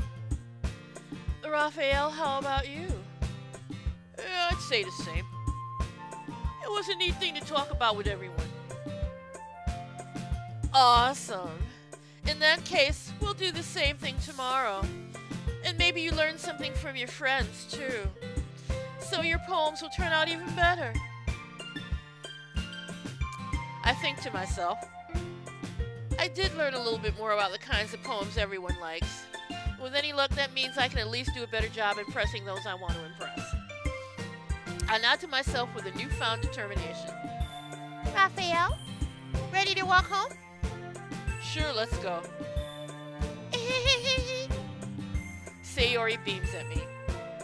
It truly has been a while since Sayori and I have spent this much time together. I can't really say I'm not enjoying it either. Sayori, about what happened earlier. Eh? What do you mean? You know, between Yuri and Natsuki. Does that kind of thing happen often? No. That's really the first time I've seen them fight like that. I promise they're both wonderful people. You don't hate them, do you? No, I don't hate them. I just wanted your opinion, that's all. I can see why they make good friends with you. You know, Raphael, it's nice that I get to spend time with you in the club. But I think seeing you get along with everyone is what makes me the happiest. And I think everyone really likes you too. That's... Every day is going to be so much fun. It looks like Sayori still hasn't caught on to the kind of situation I'm in. Sure, being friends with everyone is nice, but does it really need to stop there? We'll just have to wait and see what the future holds, Sayori. I pat Sayori on the shoulder. I said that more to myself than to her, but it's easy to use Sayori as an internal monologue sometimes. Okay. Yeah. Let's do this. Okay. And before I do that,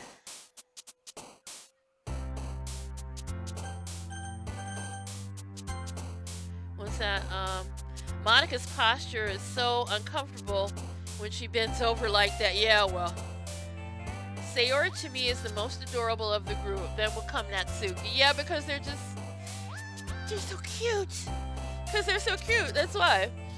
Okay, now the first poem I wrote, I tried to use happy peppy words. So this one, I'm not like really a dark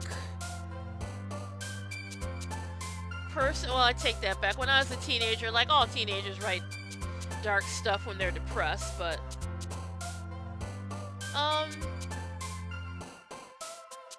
let's just choose random words.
Okay. Another day passes and it's time for the club meeting already. I've gotten a little more comfortable here over the last couple of days. Excuse me, I got sinuses going on. Entering the club room, the usual scene greets me. Hi, Raphael. Yo, Sayori. Yo, Sayori. Hey, yo, Sayori. Looks like you're in a good mood today. Maybe I should read it like this, you know? I should read Raphael like this, you know? I'm just still not used to you being in the club, that's all. I see. That's a pretty simple thing to get you in a good mood. I'm not gonna do that. But I guess it's always the simple things with you anyway. Speaking of which, I'm kind of hungry. Will you come with me to buy a snack? No thanks. Eh? That's not like you at all. I have my reasons. Why don't we take a look at your purse, Sayori? Eh? Why that all of a sudden? No reason, really. What's it? If you don't mind asking what time zone, I'm on Eastern Standard Time, so for me it's like 8:46 p.m. Golden Gamer. Yeah, I'm in the Eastern time zone. No reason really. I just wanted to look at it. Started to sound like Andrew Dice Clay for a second. Sayori nervously retrieves her coin purse. She fumbles with the latch and gets it open. Then she turns it upside down and lets its contents spill onto the desk. Only 2 small coins fall out. I knew it. I could see right through you, Sayori. That's not fair. How did you even know? It's simple. If you had enough money in the first place, you would have bought a snack before coming to the club room. So either you're not hungry and you want an excuse to take a walk, or you plan to conveniently forget that you spent all your money so that I would lend you some. But there's one more thing. You're always hungry. And so that only leaves one option. What? I give up. Don't make me feel guilty. If you feel guilty, that means you deserve to feel guilty. Yuri suddenly giggles. Eh? I didn't notice she was listening in. Her face is in her book as always. I wasn't listening or anything. It was just something in my book. Yuri! Tell Raphael to let me borrow some money. Don't get me involved like that, Sayori. Besides, you should only buy what you can responsibly afford. And frankly, after pulling a mischievous little stunt like that, your suffering is far enough retribution.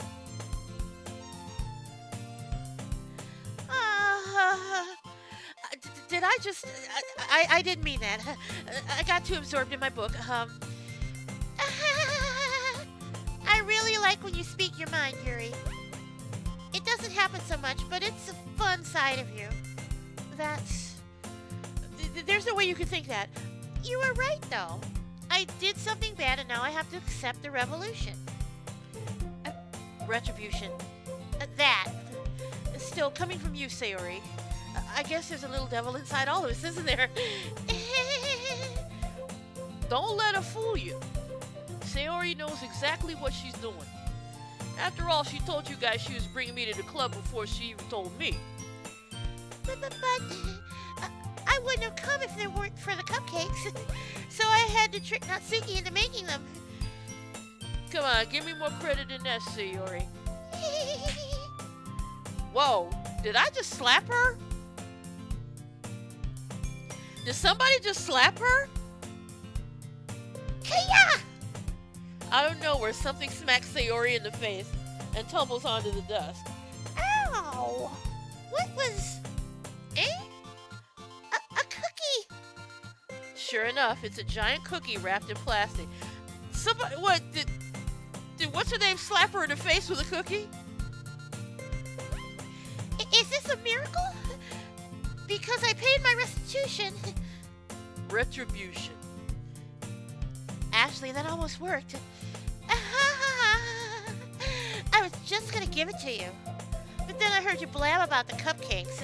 It was totally worth seeing your reaction, though. Ha ha. Natsuki, that's so nice of you. Yes, it's nice. It's nice that she slapped you in the face with a cookie. How is that nice? She slapped you in the face with a cookie. That's not nice. I'm so happy. Sayori hugs the cookie. Jeez, just eat it. Sayori rapidly tears open the wrapper and takes a big bite. So good. Sayori suddenly clasps her hands over her mouth.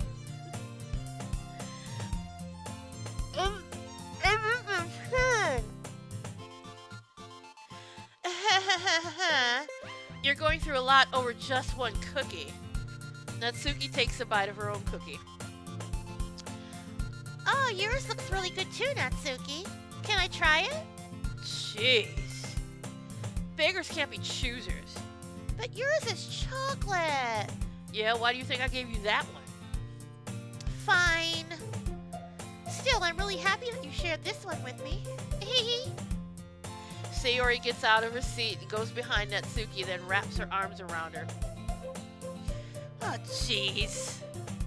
I get it.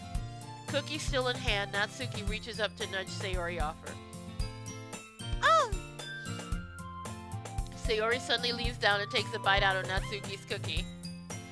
Hey! Did you seriously just do that?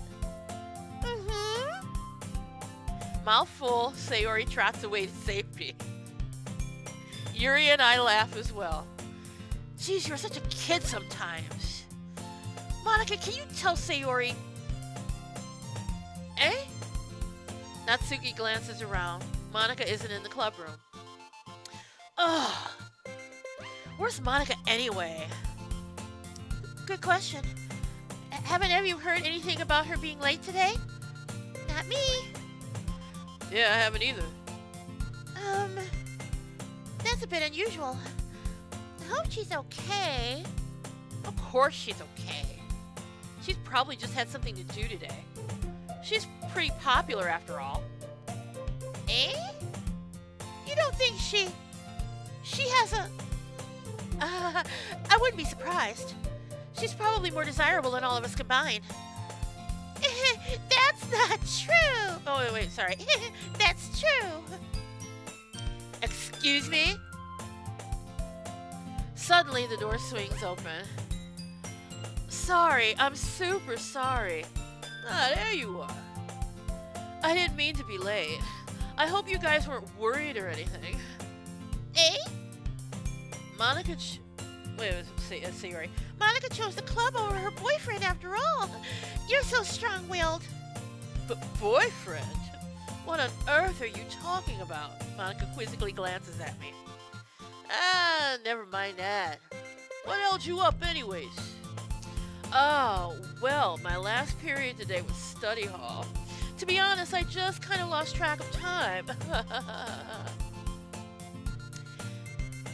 That makes no sense, though. You wouldn't have heard the bell. You would have heard the bell ring at least. I must not have heard it since I was practicing piano. Piano? I wasn't aware you played music as well, Monica. I don't really.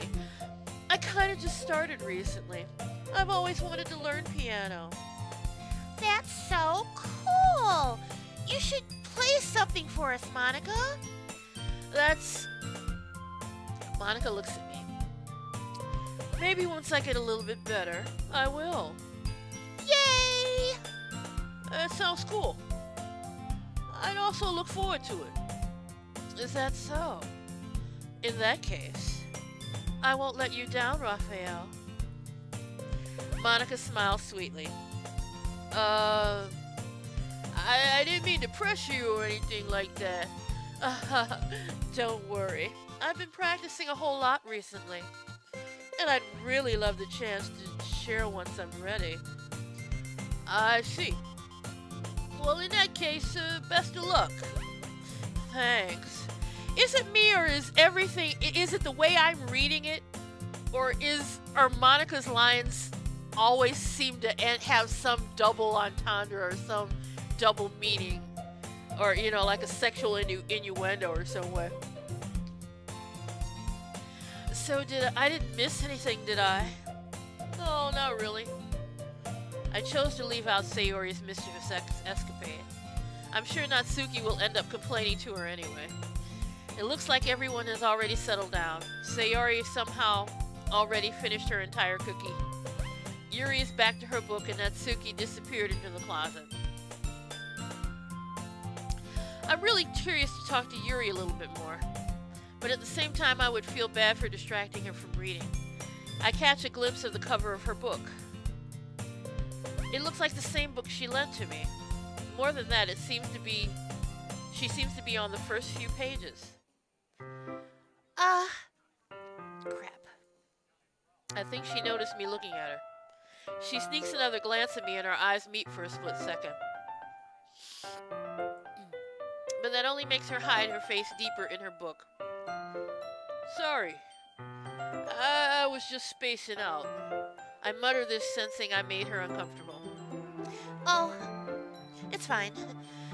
If I was focused, then I probably wouldn't have noticed in the first place. But I'm just reading a bit of this, so, That's the book that you gave me, right? Mm-hmm.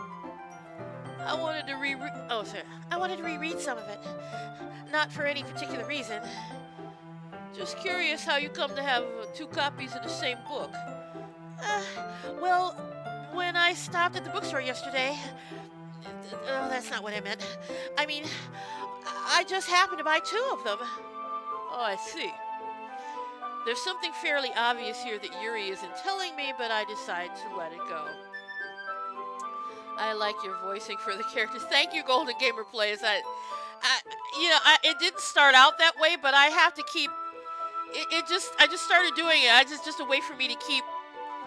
I just got the feeling of these character types coming from these girls, and I just started falling into it. There's something fairly obvious here that Yuri isn't telling me, but I decide to let it go. I'll definitely start reading it soon. I'm glad to hear. Once it starts to pick up, you might have a hard time putting it down. It's a very engaging, relatable story. Is that so? What's it about anyway? Well, Yuri closes the book and scans her eyes over the back. The book is titled Portrait of Markov. There's an ominous-looking eye symbol on the front cover. Hi, random fangirl. Welcome to the stream. Welcome to this madcap adventure known as Doki Doki Literature Club.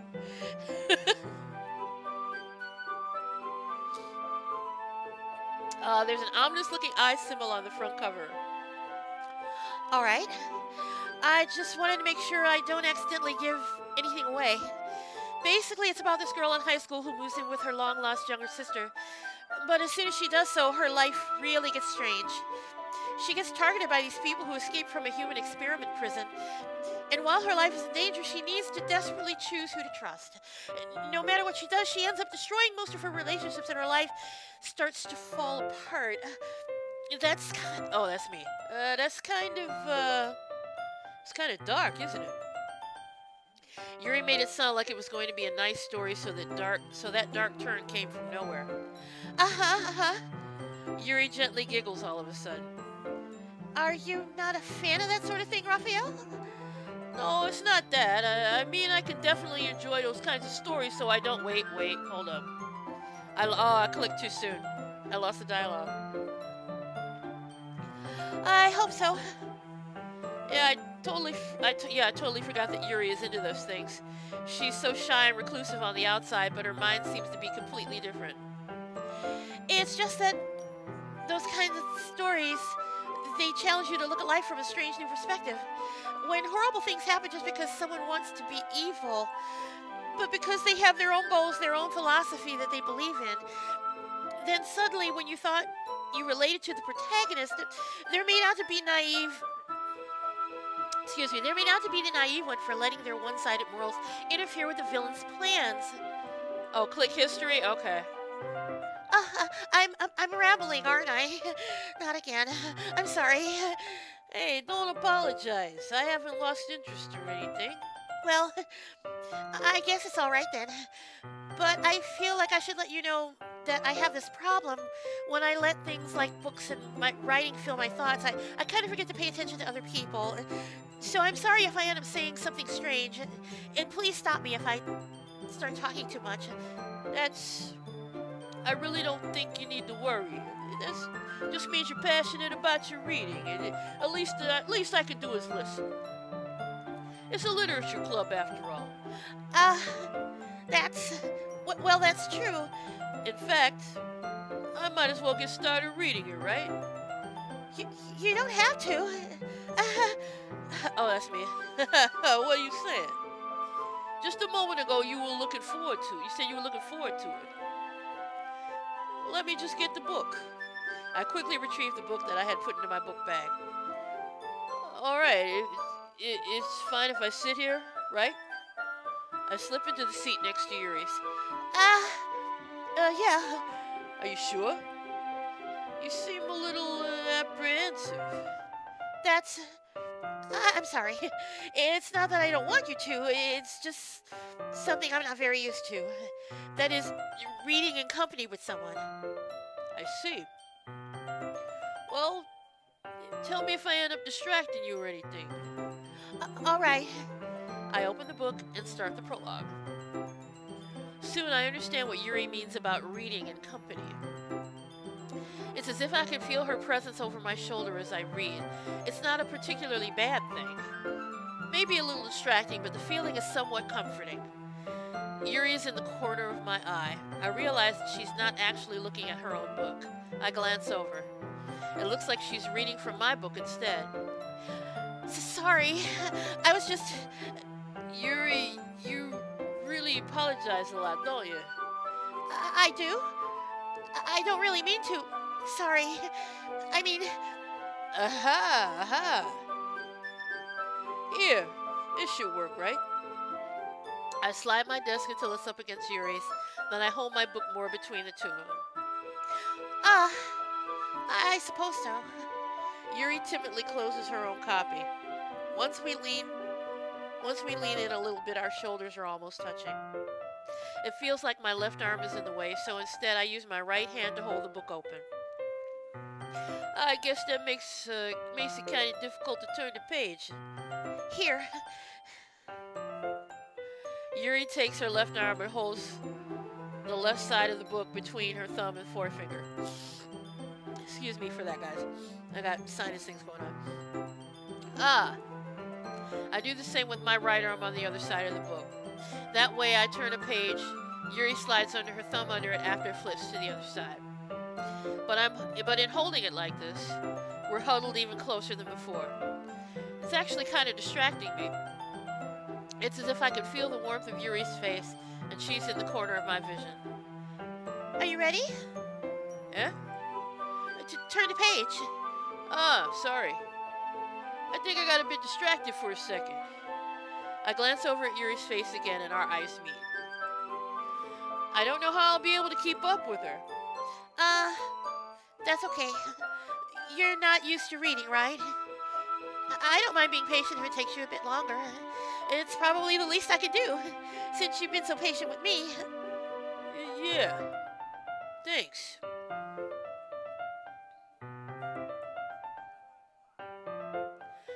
Okay, Golden Gamer Plays.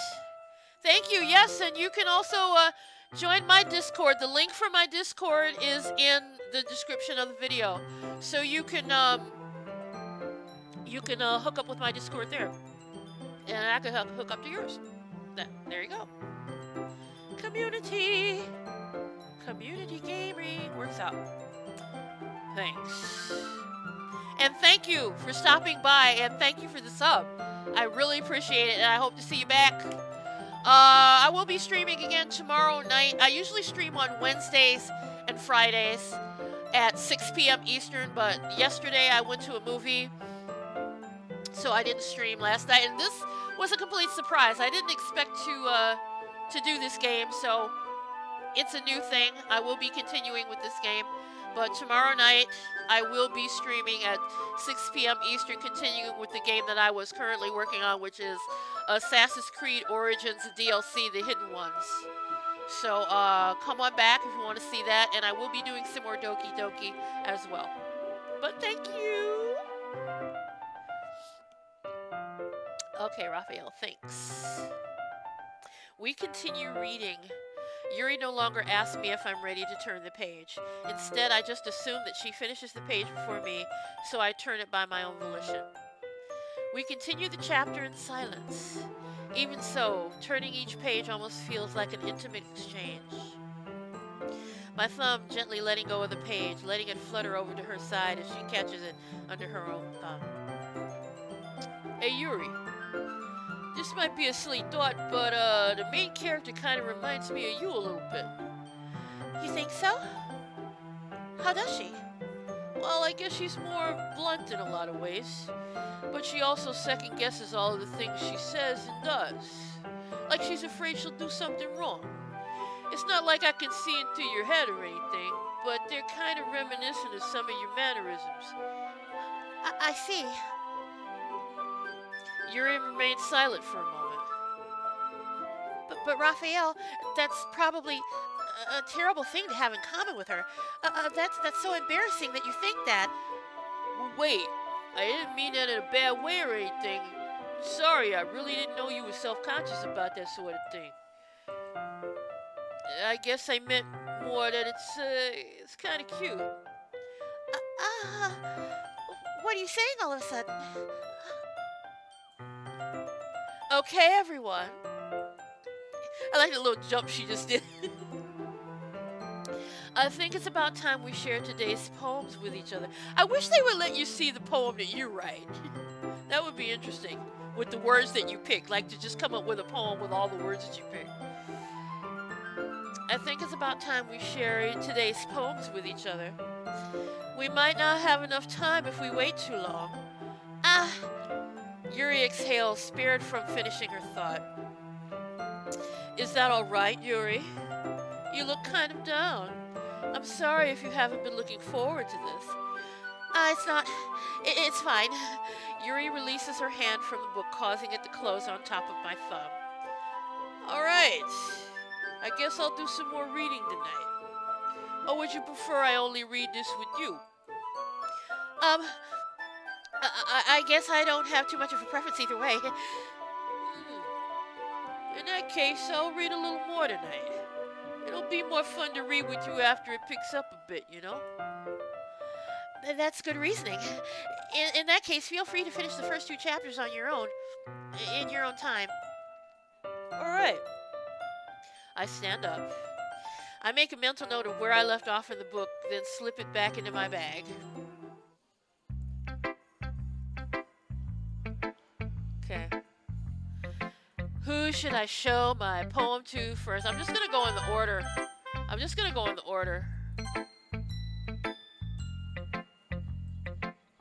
Ooh!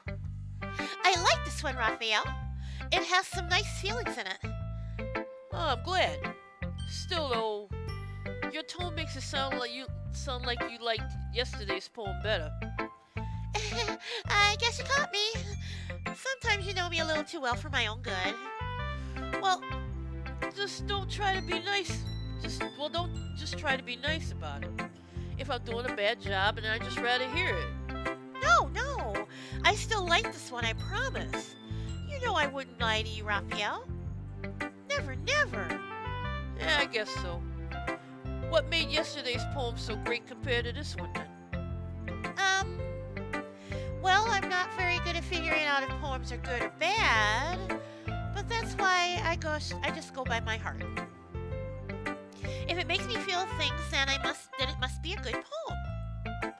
I'm not sure. Wait, is that a character? No, I'm not sure that's exactly how it works. Then again, I guess conveying feelings is a pretty important part of this whole thing. Yeah, maybe. I honestly don't even know what kind of writing you like in the first place. Yeah, me neither. Ugh. Why don't you at least try giving it some thought? Aw, you want to write something for me? That's so sweet. Yeah, right. But you're always thinking about other people. You need to think about yourself once in a while. If you don't, you might end up getting hurt at some point. Eh? Well, I don't really know what you mean, but I'll try to keep it in mind. Whatever. Anyway, let's see. I guess I like happy poems. Wait, sometimes I like sad poems too. Sometimes a little bit of both. There's a word for that, right? What's the word I'm looking for? Bittersweet. Yeah. I like things that are happy and things that are sad. Happy. Oh, happy and sad? I can't see you liking something sad, Sayori. Well, I like happy the most. But sometimes when you have a little rain cloud in your head, a sad poem can help give the rain cloud a little hug. And make a nice happy rainbow. Sayori, that's unexpectedly poetic. Eh? It is? Maybe I'm getting better expressing my feelings after all. Thanks, Raphael. I should go write that down then. You can read my poem now, okay? Okay. Hello, Sayori-chan. Welcome to the stream. Bottles. I pop off my scalp like the lid of a cookie jar. That sounds a little strange right there. It's the secret place where I keep all my dreams. Little balls of sunshine all rubbing together like a bundle of kittens. I reach inside with my thumb and forefinger and pluck one out. It's warm and tingly. But there's no time to waste. I put it in a bottle to keep it safe, and I put the bottle on a shelf with all the other bottles. Happy thoughts, happy thoughts, happy thoughts in bottles all in a row. My collection makes me lots of friends. Each bottle a starlight to make amends. Sometimes my friend feels a certain way. Dawn comes in a bottle to save the day. Night after night, more dreams. Friend after friend, more bottles. Deeper and deeper my fingers go, like exploring a dark cave, discovering secrets hiding in the nooks and crannies, digging and digging, scraping and scraping. I blow dust off my bottle caps. It doesn't feel like time elapsed. My empty shelf could use some more. My friends look through my locked front door. Finally, all alone, I open up, and in come my friends. In they come in such a hurry. Do they want my bottles that much? I frantically pull them from the shelf, one after the other, holding them out to each and every friend. Each and every little bottle. But every time I let one go, it shatters against the tile between my feet. Happy thoughts, happy thoughts, happy thoughts in shards all over the floor. They were supposed to be for my friends who aren't smiling. They're all shouting, pleading, something. But all I hear is echo, echo, echo, echo, echo inside my head. Wow.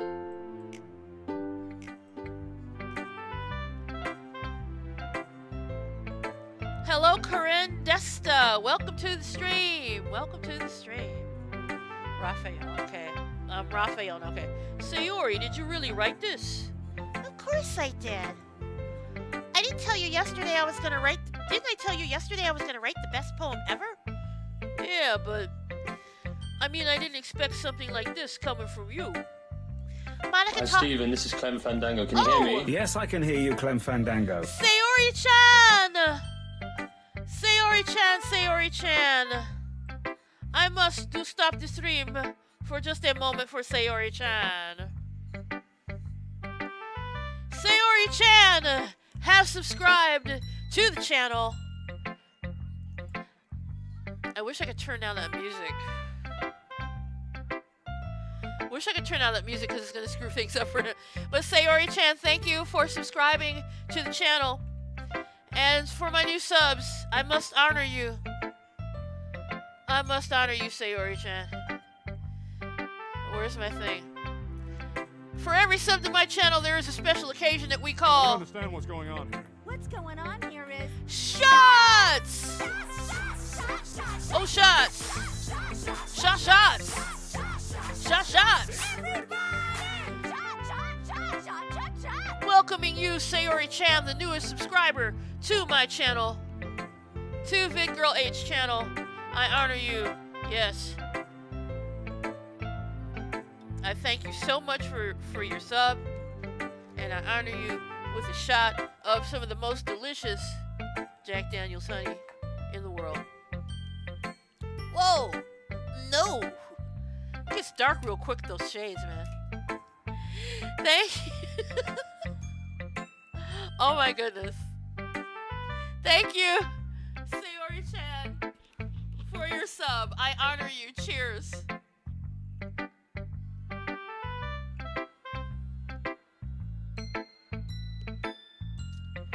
Oh. Ooh, that's tasty, tasty, tasty.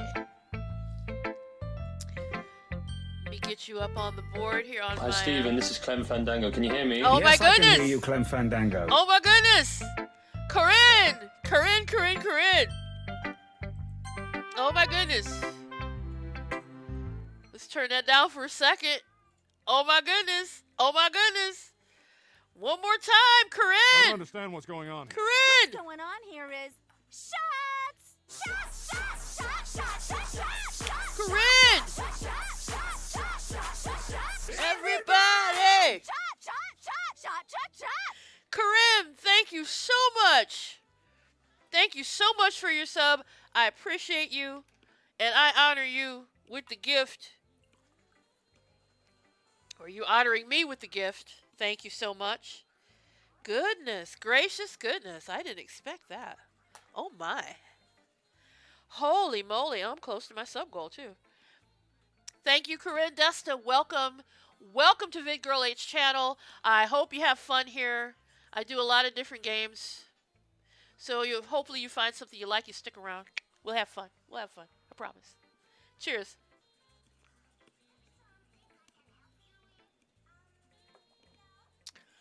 Ooh, yeah.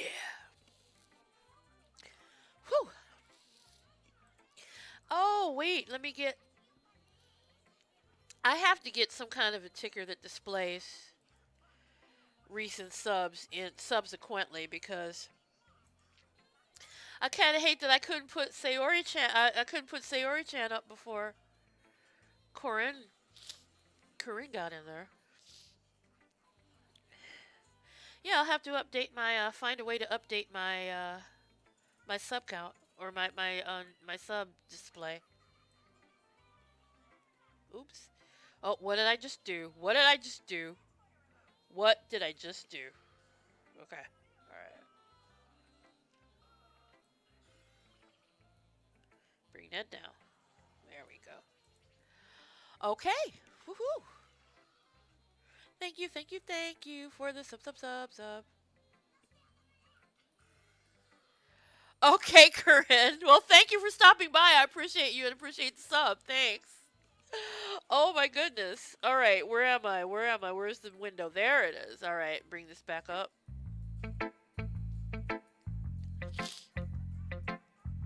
Okay. We'll be here. I'll be here.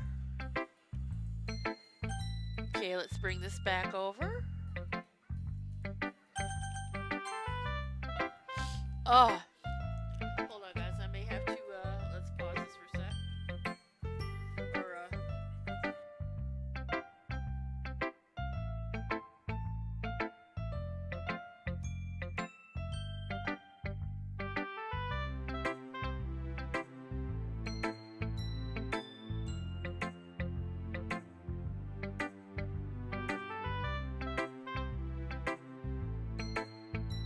Sorry about that, guys. I've been having hella trouble with my sinuses lately. Michigan weather. Tell you how... Goodbye, Sayori-chan. Thank you for stopping by. I appreciate you. As I'm going to speak as Sayori. Monica taught me a whole lot. And I've been really in touch with my feelings recently. I see that. It's almost kind of creepy. Creepy? Well, not exactly. Maybe it's because I'm so used to you being cheerful. Well, never mind. I'm thinking too hard about it. The point is, it came out good, so you should be proud of it. Aw, thanks.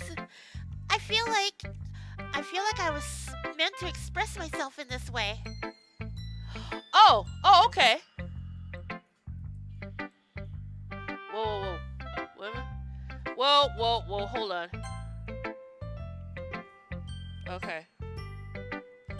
I hit the button and I won't. Oh, okay. Oh, you're not leaving. You were saying goodbye to Connie. Okay. Sorry. Writing is like magic.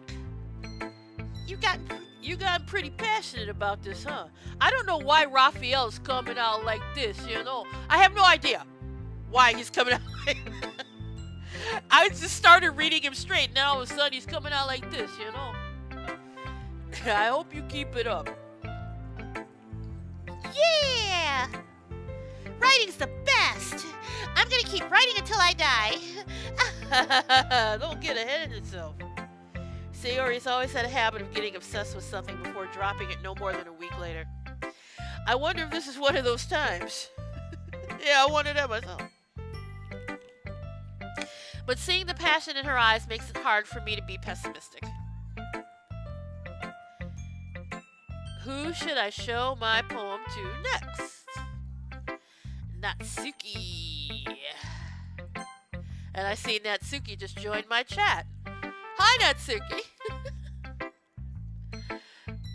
Well, I don't know. You just joined us. I read these characters. I read these characters differently. Oh, hello. What's going on? Well, it's not terrible. But it's pretty disappointing after your last one. Then again, if this one is as good as your last one, I'd be completely pissed. Well, I guess I wanted to try something a little different this time. I wish they would let you see the poems. They would have come up with an algorithm or something to put the words that you chose into a poem so you could see what poem you wrote. You know? I would be interested to see how they would incorporate, how they just take the random words that you would choose and see what they would look like in a poem. Fair enough, you're still new to this, so I wouldn't expect you to find your style right away. Come to think of it, this reminds me of Sayori's poem from yesterday. Hey, you think so? Yeah, well, I guess if you've been friends with her for so long, you might be on the same wavelength. But you never really strike me as her type. Sayori has a type all of a sudden. Well, I don't know, but honestly, how could someone so fluffy spend so much time with someone like you?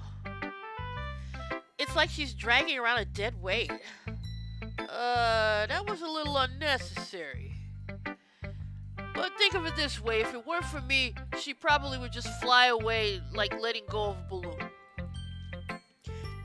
You could say we take care of each other in our own way. Whatever it is, I don't get it. Oh yeah, I guess I'm supposed to show you my poem. Here. Amy likes spiders.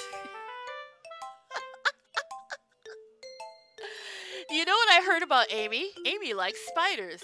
Icky, wriggly, hairy, ugly spiders. That's why I'm not friends with her. Amy has a cute singing voice. I heard her singing my favorite love song. Every time she sang the chorus, my heart would pound to the rhythm of the words. But she likes spiders. That's why I'm not friends with her. One time, I hurt my leg really bad. Amy helped me and took me to the nurse. I tried not to let her touch me. She likes spiders. Excuse me, so her hands are probably gross. That's why I'm not friends with her. Amy has a lot of friends. I always see her talking to people. She probably talks about spiders.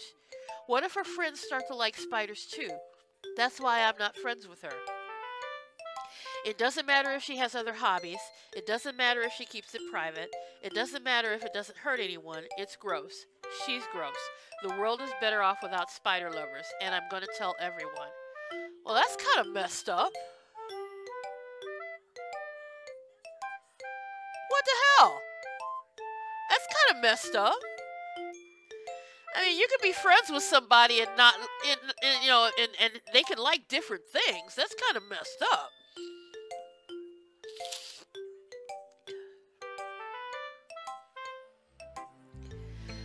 Okay.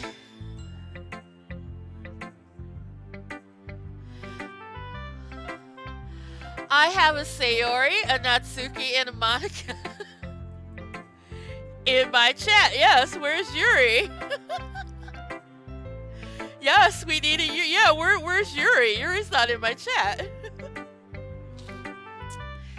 Not too bad, right? It's quite a bit longer than yesterday's. Yesterday was way too short. I was just warming up. I hope you didn't think that was the best I could do. No, of course not. Anyway, the message is probably straightforward in this. It's pretty straightforward in this poem. I doubt I have to explain it. Sometimes you can explain complicated issues with much simpler analogies. And it helps people realize how stupid they're being. Like, anyone would agree that the subject of this poem is an ignorant jerk. I agree. The subject of this poem is an ignorant jerk.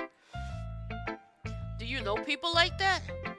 Of course, it's about how everyone thinks my... That doesn't matter. It can be about anything. I wrote it to be easy to relate to.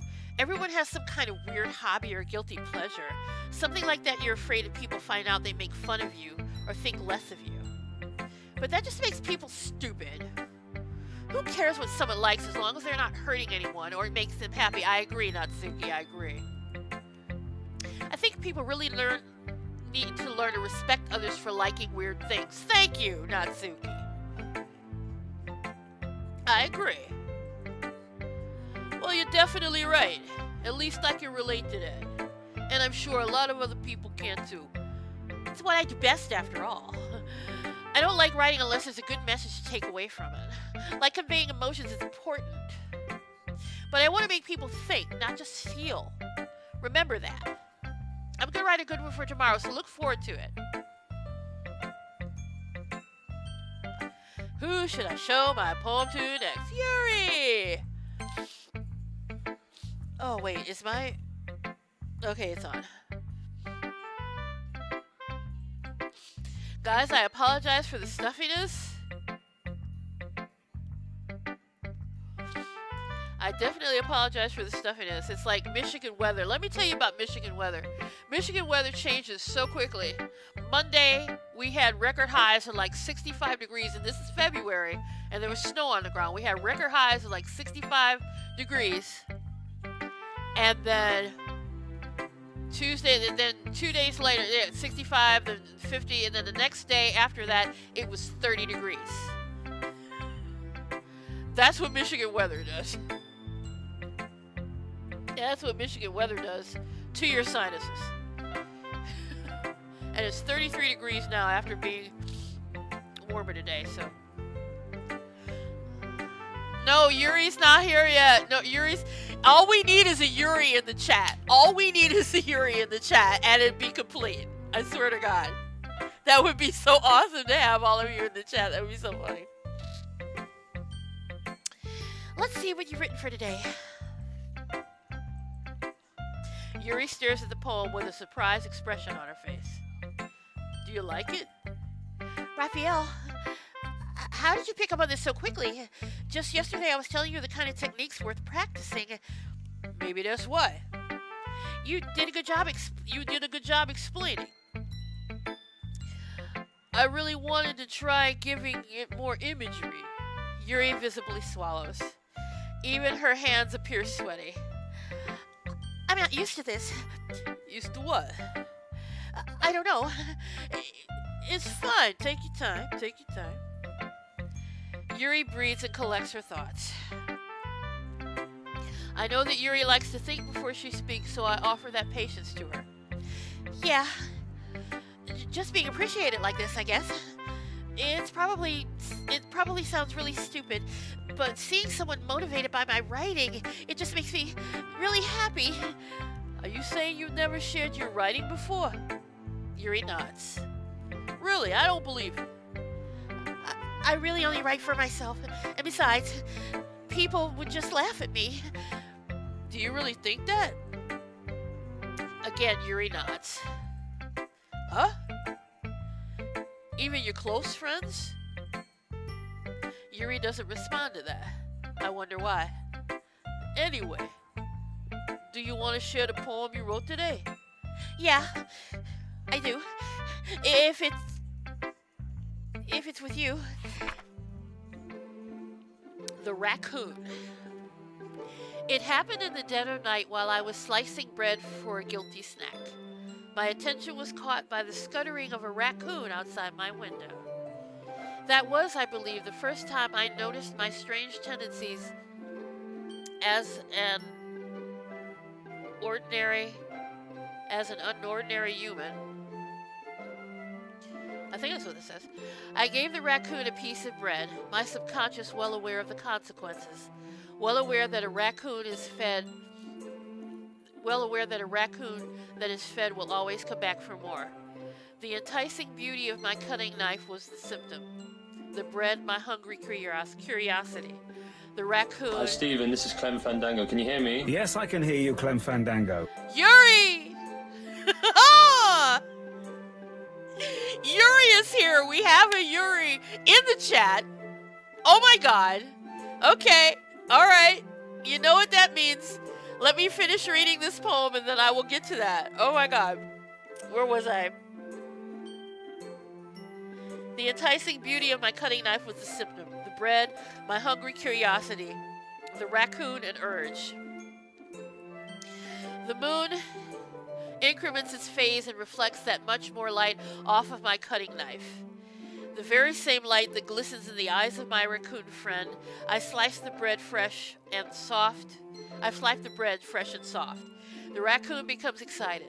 Or perhaps I'm merely projecting my emotions onto the newly satisfied animal. The raccoon has taken to following me. You could say that we've gotten quite used to each other. The raccoon becomes hungry, and more frequently so, my bread is always handy.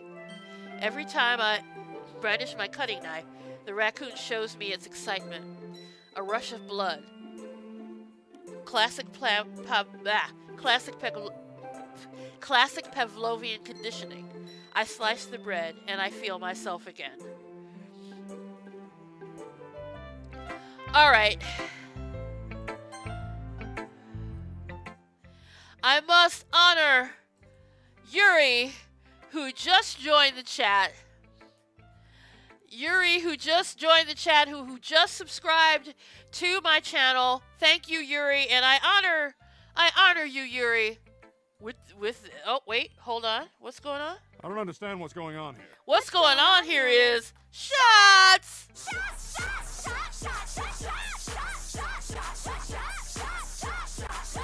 Everybody! Shot, shot, shot, shot, shot, shot!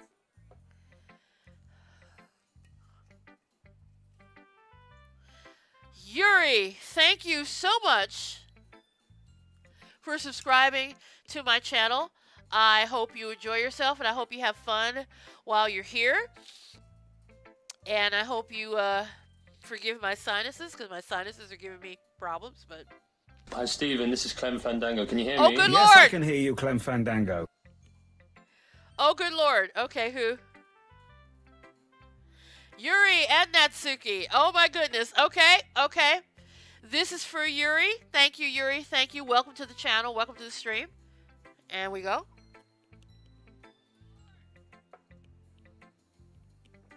Boom, baby. All right, and Natsuki, I will give you the song. Wait, let's go. Wait, go back. And I Natsuki. don't understand what's going on here. What's going on? Hold on. There we go. It's not going to work, but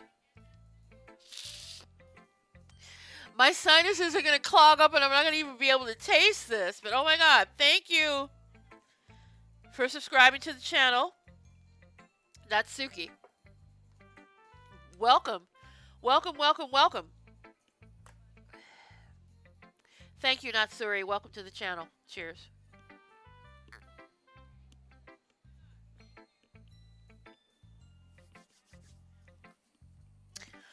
Ooh, yeah. Ooh, yeah. Okay.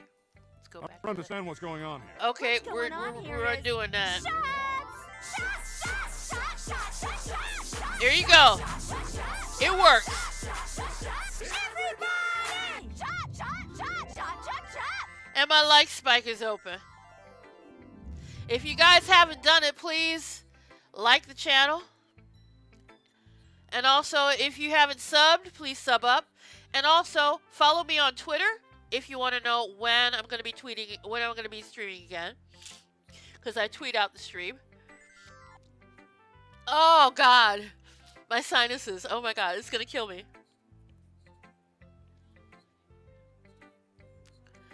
All right. Here we go. Back to the game.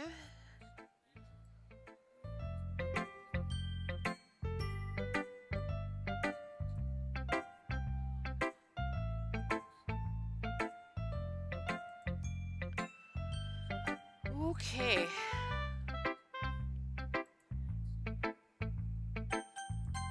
All right, let's go back. I hate how that's going to sound if I keep snorkeling. Yuri.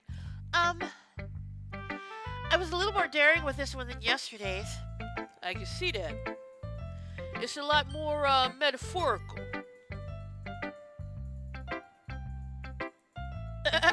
Okay, you guys. I don't know if this is my fault, but I can begin to imagine what this poem is about. That's right. It's a bit closer to my preferred writing style, using the poem as a canvas to express my vivid imagery and conveying my emotions through them. If I take it at face value, then I can't even figure out what it's supposed to be. Well, I think it's something that different people can relate to in their own way. I wanted to express the way it feels for me to indulge my more unusual hobbies. It's those sort of things I'm usually forced to keep to myself, so sometimes I enjoy writing about them. Ah, that's funny. Didn't Natsuki also write something about that? Something about someone being ridiculed for a strange interest? Eh? She did? Yeah. She was talking about how it doesn't matter what you're into as long as you're not hurting anybody. She's right. I mean, she doesn't really... Does she really feel that way? Yeah. Sounds like you two have that in common. Well, that's interesting. To me, she seemed like the kind of person who would make fun of my hobbies. But I suppose that's my fault for judging, isn't it? Please don't tell her I said that. Don't worry, I have no reason to. Okay. Well, thank you for sharing it with me. After all, if I hadn't learned to embrace my own weirdness, I would probably hate myself. I might be ranting a bit now, but I'm glad that you're a good listener. Who should I show my poem to next? Gee, I don't know, guys. Who should I show my poem to next?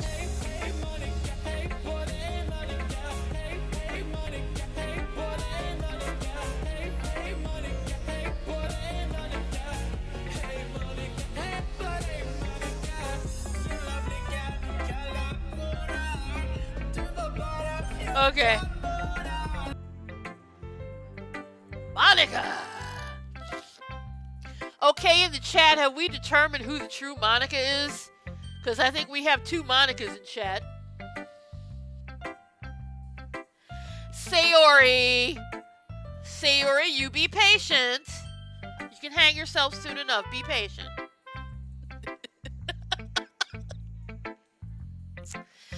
Hi again, Raphael. How's the writing going? Alright, I guess. I'll take that. As long as it's not going bad. I'm happy that you're applying yourself. Maybe soon you'll come up with a masterpiece. I wouldn't count on that. You never know. Want to share what you wrote for today? Sure, here you go.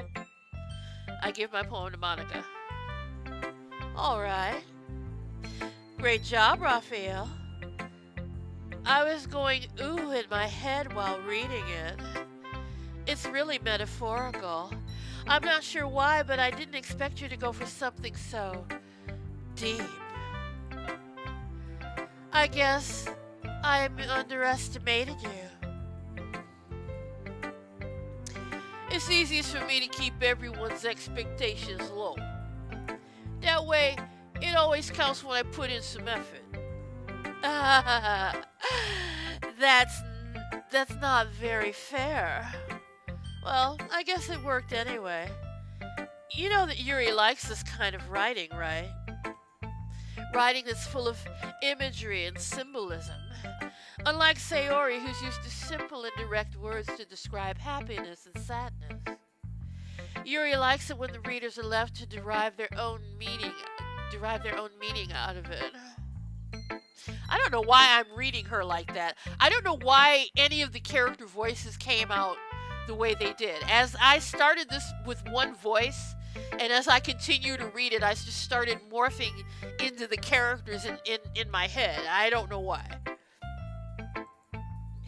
It's very challenging to write like that effectively. Both allowing people to get something out of it just by feel, or letting them deeply analyze all of the nuances. It can take years of practice, which I'm assuming Yuri has at this point. I never really asked, though. I'm sure I'm nowhere near her level yet. Don't worry so much about that. You do your own thing. Just keep exploring and learn by trying new things. But anyway, that's the second time she said that. You want to read my poem now? I like the way this one turned out, so I hope you do too. Alright, let's take a look. Save me. The colors, they won't stop. Bright, beautiful colors. Flashing, expanding, piercing. Red, green, blue. An endless cacophony of meaningless noise. The noise, it won't stop. Violent, grating waveforms. Squeaking, screeching, piercing. Sine, cosine, tangent. Like playing a chalkboard on a turntable. Like playing a vinyl on a pizza crust. An endless poem of meaningless. Damn, I like that. That's like a poetry slam thing. I could dig somebody reading that at a poetry slam. Wouldn't that be something? Wouldn't that be something to hear somebody read all of these poems at a poetry slam? That would be a trip. Girls, girls, girls in the chat. Girls, behave yourselves. Be nice to each other. Be nice.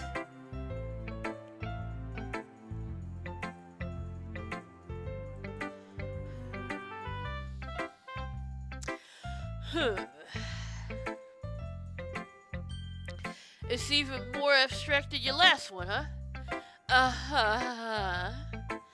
I guess it's just the way I write. I'm sorry if you don't like it. No, I never said that. It's just a kind of thing I'd never really seen before, I guess. I kind of like playing with my space on the paper. Choosing where and how to space your words can totally change the mood of a poem. And that's actually true. That's why I like the poems of E.E. Cummings, because he does things on the page like that. It's almost like magic. The way I wrote the lines really short makes it feel like they're trying to speak over the noise. I see. It's still hard for me to tell what it's about, though. Sometimes asking what a poem is about isn't the right question. A poem can be as abstract as a physical expression of a feeling, or a conversation with the reader. So putting it that way, not every poem is about something. Anyway, here's Monica's writing tip of the day. Sometimes you'll find yourself facing a difficult decision. When that happens, don't forget to save your game. You'll never know when you might change your mind, or when something unexpected may happen. Wait, is this even a tip about writing? What am I even talking about? That is my advice for the day. Thanks for listening. And just because she said that, I'm taking her advice. Okay, everyone. We're all done reading each other's poems, right? I have something extra planned today, so if everyone could come and sit at the front of the room. Is this about the festival? Well, sort of. Ugh, do we really have to do something for the festival? It's not like we can put together anything good in just a few days. Well, we'll just end up embarrassing ourselves instead of getting any new members. That's a concern of mine as well. I don't really do well with last-minute preparations. Don't worry so much. We're going to keep it simple, okay? We won't need much more than a few decorations. Sayori has been working on posters, and I've designed some pamphlets we can give out during the event. Okay, that's great and all, but that doesn't tell us what we're actually going to be doing for the event. Oh, sorry, I thought you'd heard about it already. We're going to be performing. Performing? Monica! Yeah, we're going to be having a poetry performance. Each of us are going to choose a poem to recite during the event. The cool part is we're also going to let anyone else come up and recite poems too. Sayori is putting out all the posters in case anyone wants to prepare ahead of time. Sayori, who's been coloring a poster, holds it up for us to see. Are you kidding me, Monica? You didn't already start putting those posters up, did you? Well, I did. Do you really think this is that bad of an idea? Well, no. It's not a bad idea, but I didn't sign up for this, you know. There is no way I'm going to be performing in front of a group of people like that. I agree with Natsuki. I could never in my life do something like that. Imagining it... Sorry. Imagining it, Yuri shakes her head in fear. Guys! No, Sayori. I understand where they're coming from. Remember that Natsuki and Yuri never shared their poems with anyone until just a couple of days ago. It's a lot for them to ask to recite their poems out loud to a whole room full of people. I guess I kind of overlooked that. I'm so sorry. But I still think we should give it our best. We're the only ones responsible for the fate of this club. If we start the event and each put on a good performance, then it will inspire others to do the same. And the more people who perform, the better we'll be able to show everyone what literature is all about. Yeah! It's about expressing your feelings, being intimate with yourself, finding new horizons, and having fun. That's right. And it's those reasons that we're all in this club today. Don't you want to share that with others? To inspire them to find the same feelings that brought you here in the first place? I know you do. I know we all do. And if all it takes is standing in front of the room for 2 minutes and reciting a poem, then I know you can do it. Natsuki's pissed. Yuri's stressed. Natsuki and Yuri remain silent. Sayori looks worried. I guess that leaves me no choice. I agree. I don't think it's too much to ask. I think that if Sayori and Monica have been really trying hard to get new members, the least we can do is help them out a bit. Well, maybe, but it looks like Natsuki doesn't have any arguments left. Okay, fine. I guess I'll just have to get it over with. Alright! Thanks, Natsuki. What about you, Yuri? Yuri dejectedly glances around at everyone else's expectant faces. I guess I don't really have a choice. Ah, that's everyone! You're the best, Yuri. This club is seriously going to be the death of me. Oh gosh, you'll be fine, Yuri. But anyway, let's move on to the main event. I want each of you to choose a poem of yours. We're going to practice reading them in front of each other. No way! Monica, this is just sudden. Well, if you can't recite your poem in front of the club, how do you expect to do it in front of strangers? Oh, no. Don't worry. I'll start off to help everyone feel a little more comfortable. Can I go next? Of course.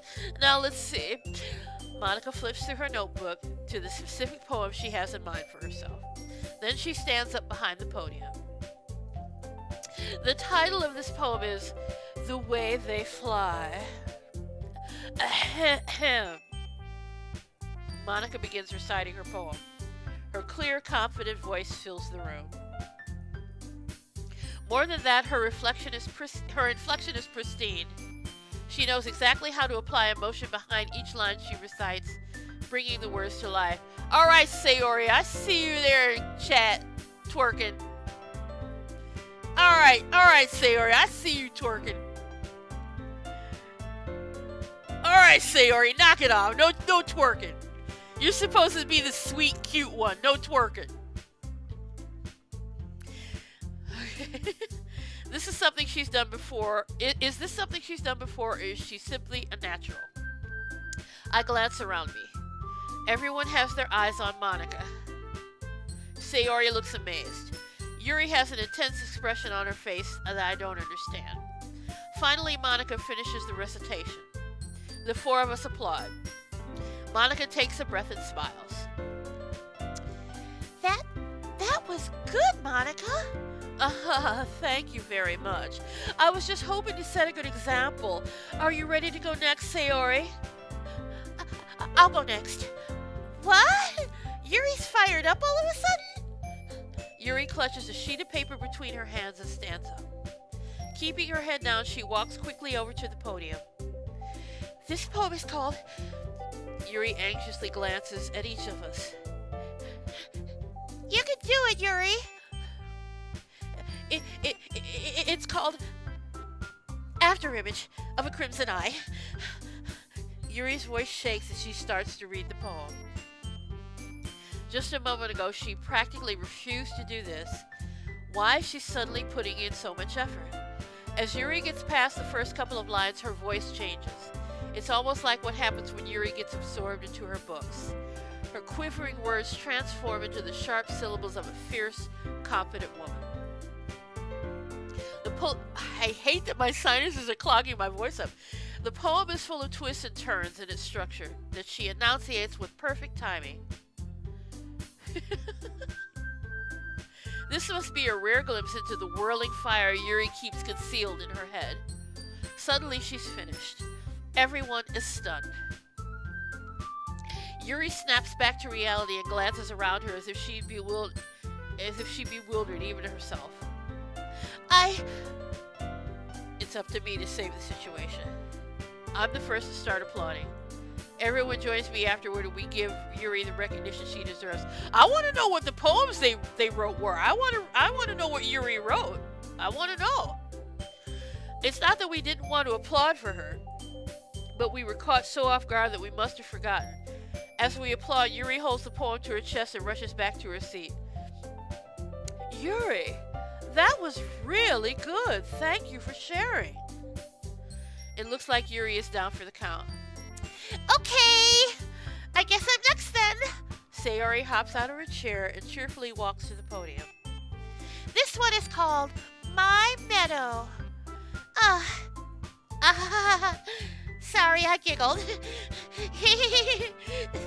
Sayori. It's a lot harder than I thought. How did you guys do it so easily? Try not to think of it as you're reciting to other people. Imagine you're reciting it to yourself, like in front of a mirror or in your own head. It's your poem, so it'll come out best that way. I see. Okay then. Sayori begins reciting her poem. Somehow it feels like her soft voice was made as a perfect match. I'm sorry, Sayori-chan, but I don't know how I came up with these voice characterizations. They just started happening as I started reading. That's the impression that I get from these girls, so... I am sorry, Sayori-chan, if I am not representing you accurately, darling, but this is the way I read the voices, darling. Anyway. The poem isn't aimlessly cheery like Sayori is. It's serene and bittersweet. If I were to read this on paper, I probably wouldn't think much of it. But hearing it come from Sayori's voice almost gives it a whole new meaning. Maybe this is what Sayori meant when she said she likes my poems.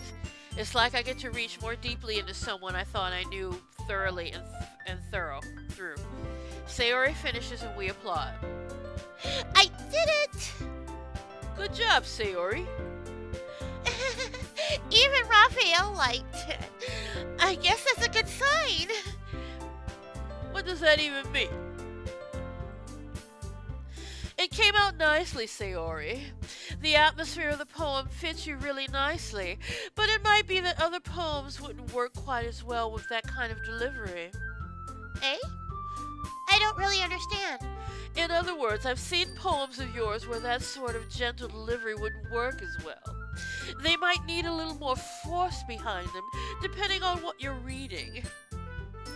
Oh, I know what you meant. I know what you mean. Well, I've been practicing that kind of thing. It's just embarrassing to do it in front of everyone. The next time, I'm going to make you pick a poem that challenges you a little more. We don't have much time before the festival, you know. Okay! Now, who's next? Natsuki. Don't make me go before Raphael. It's not like I can compare you two guys anyway. Might as well let Raphael lower everyone's standards a little before I have to do it. See, I just get the reflection. I get reflections off of these characters Natsuki's like a little princess. Monika's like because she's the president. She's the hoity-toity. Sayori is like the bright, positive one. And Yuri is like just so nervous. I get it. So as I read these characters, that's how the voices came to me. I didn't start out doing the voices. They just started evolving. If you go back and look at the beginning of the stream, you'll see it just kind of evolved. Natsuki. It's fine. It's fine. It's fine. And Raphael, I don't know when Raphael started coming out sounding like this, like he's from Jersey, you know. I don't know. But he just did. I might as well get it over with. But it's not like having much of a selection of what I would read. I'll just have to go with what I wrote for today. I stand up and step in front of the podium. Everyone has their eyes. Yeah, it's kind of creepy.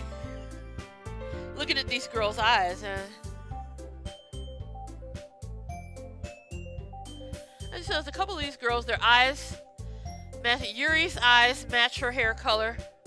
Natsuki's eyes match her hair color. Monika's don't. Well, she's a redhead, so red and green kind of go together, but anyway. Anywho, everyone has their eyes on me, making me feel terribly awkward. I recite my poem. Since I'm not exactly confident in my own writing, it's hard to put energy into it. Despite that, once I finish, I receive applause anyway. Oh, sorry, I'm not really as good as everyone else. Don't worry about it so much. I think it's less about your abilities and more about your lack of confidence in your writing. That's something that'll improve over time, though. Yeah, maybe. Alright then. That just leaves you, Natsuki. Yeah. I'm going. Natsuki begrudgingly gets out of her seat and makes her way to the podium. The poem is called... Why are you all looking at me? Because you're presenting. Anyway, the poem is called Jump. Natsuki takes a breath. Once she starts reciting the poem, her sour attitude disappears. See, she has a sour attitude! And I've been reading her like pissed off all the time, so I guess I'm doing something right. Her sour attitude disappears a little. While she's still a little unenthused, her poem has a rhythm and a rhyme to it. It's Natsuki's trademark style, and it works surprisingly well when it's spoken aloud. The words feel like they bounce up and down as if giving life to the poem. Natsuki finishes and everyone applauds. She huffs back to her seat. That wasn't so bad, was it? Easy for you to say.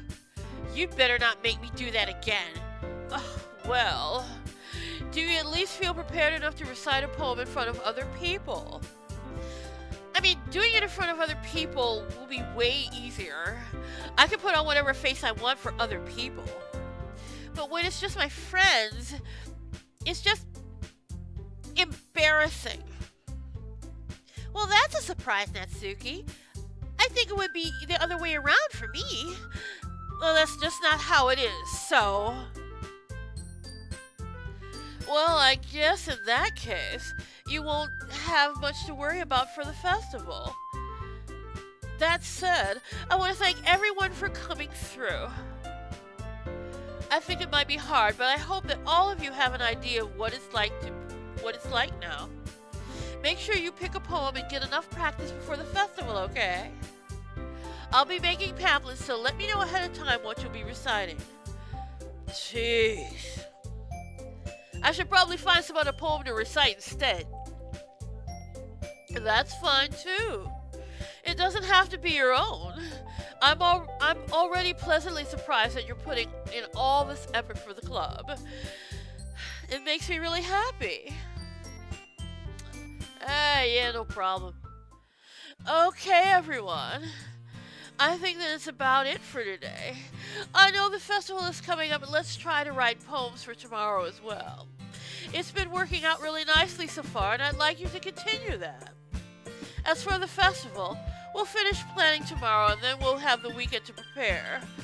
Monday's the big day. I can't wait! I can do this. I can do this. Alright. I stand up. There's no way to be able to find the same enthusiasm as Sayori and Monica, but I'll do my best to get through it. If it's for the sake of the club and impressing Monica, then I'll have to do my best. Ready to go? Ready to go, Sayori?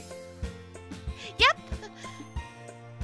Look at you two, always going home together like that. It's kind of adorable, isn't it? Jeez, guys. Don't make this such a big deal out of it. It must be a little nice, though. Well, how am I supposed to respond to that? It's okay, Raphael. You don't have to say it. Whatever. Let's go already.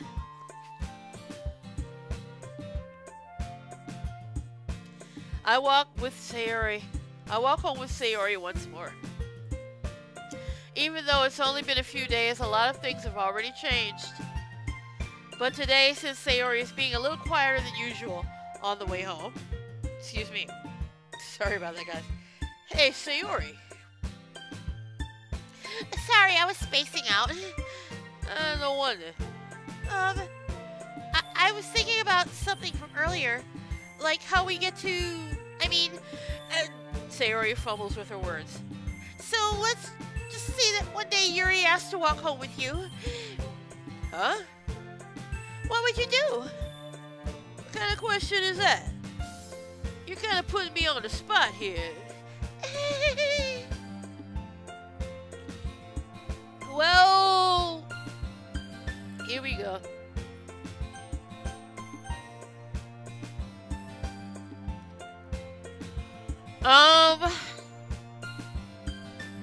Okay, I'll say I walk home with Yuri. Walking home with Yuri, huh? Why does the thought of that make my heart pound? I mean, given how hard it is for her to socialize, I would feel awful turning her down, so... Isn't she so beautiful and smart? That has nothing to do with what I just said. You admitted it! Jeez, oh, I think I read the wrong character. Jeez. There's not even any point in speculating something that's never gonna happen. Well, maybe. But I just like to think... Oh, shit. Sayori. But I just like to think about it. But it's not long before you won't need me anymore, you know? Need you? Sayori. I can't figure out how you're seeing things in your head right now. Sorry. Everyone is different. Nobody in the club is a replacement for you. If you say so. The conversation trails off, and I'm left feeling awkward. But it was kind of her fault trapping me with such a weird question. I can't just lie to her. But there's something that makes her happy. I would hate to take that away from her. That's why I said to her there's no point in speculating. Then again, the festival is only a few days away, so who knows what will happen in that time. Oh god, I gotta write another poem already. Okay, it's 10 o'clock. I usually like to stop at 10, but I'll go a little bit longer. I'll go to about 10:30. Okay. And I need to blow my nose again, so I'm gonna mute this.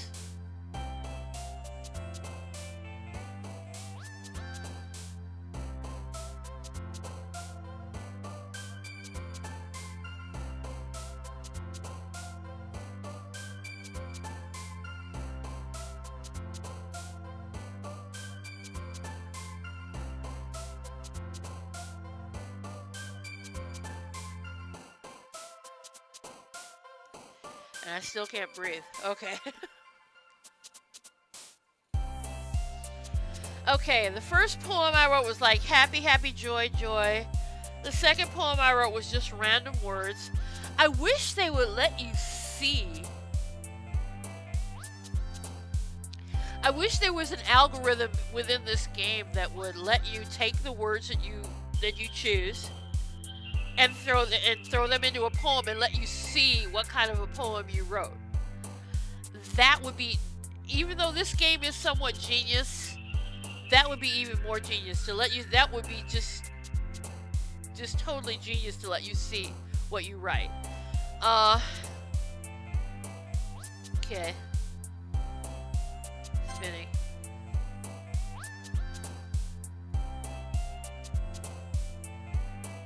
Special.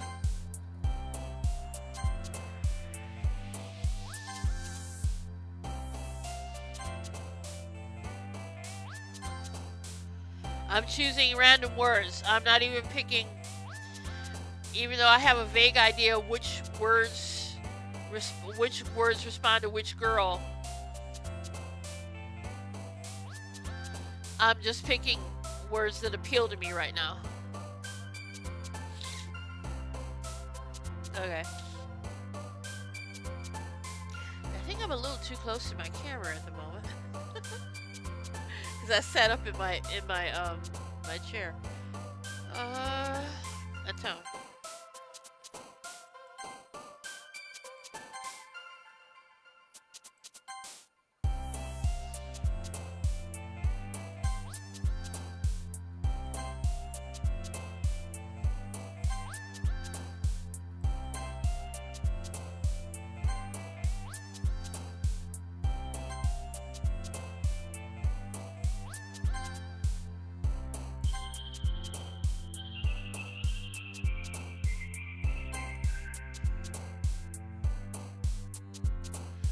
I think most of the words I'm choosing appeal to Yuri because she seems to be the one jumping.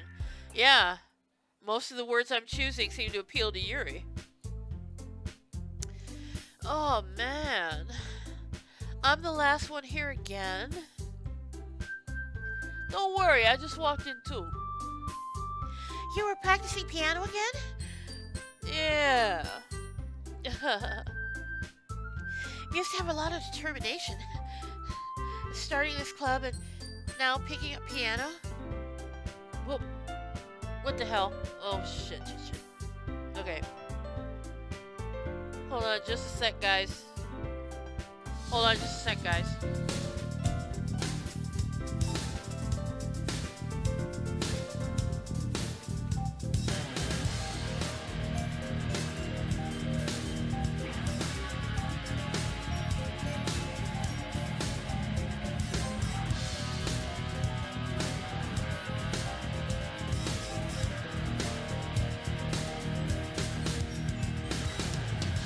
I don't understand what's going on here. Oh, What's wait. going on here is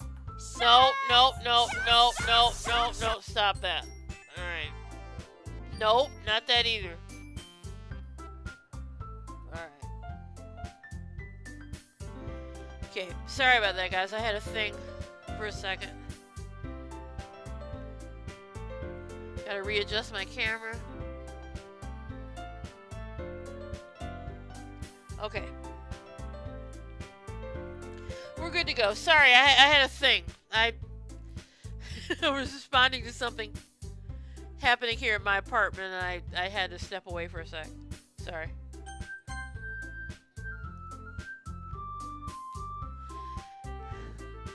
Starting this club and now picking up piano. Well, maybe not determination, but I guess passion.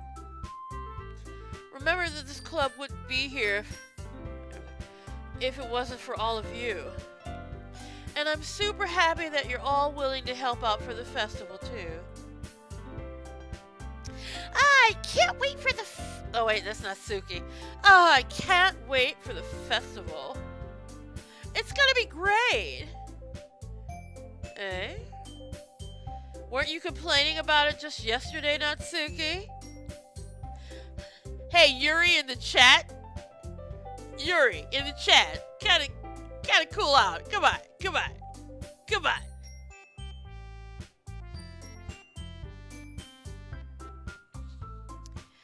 Well, yeah.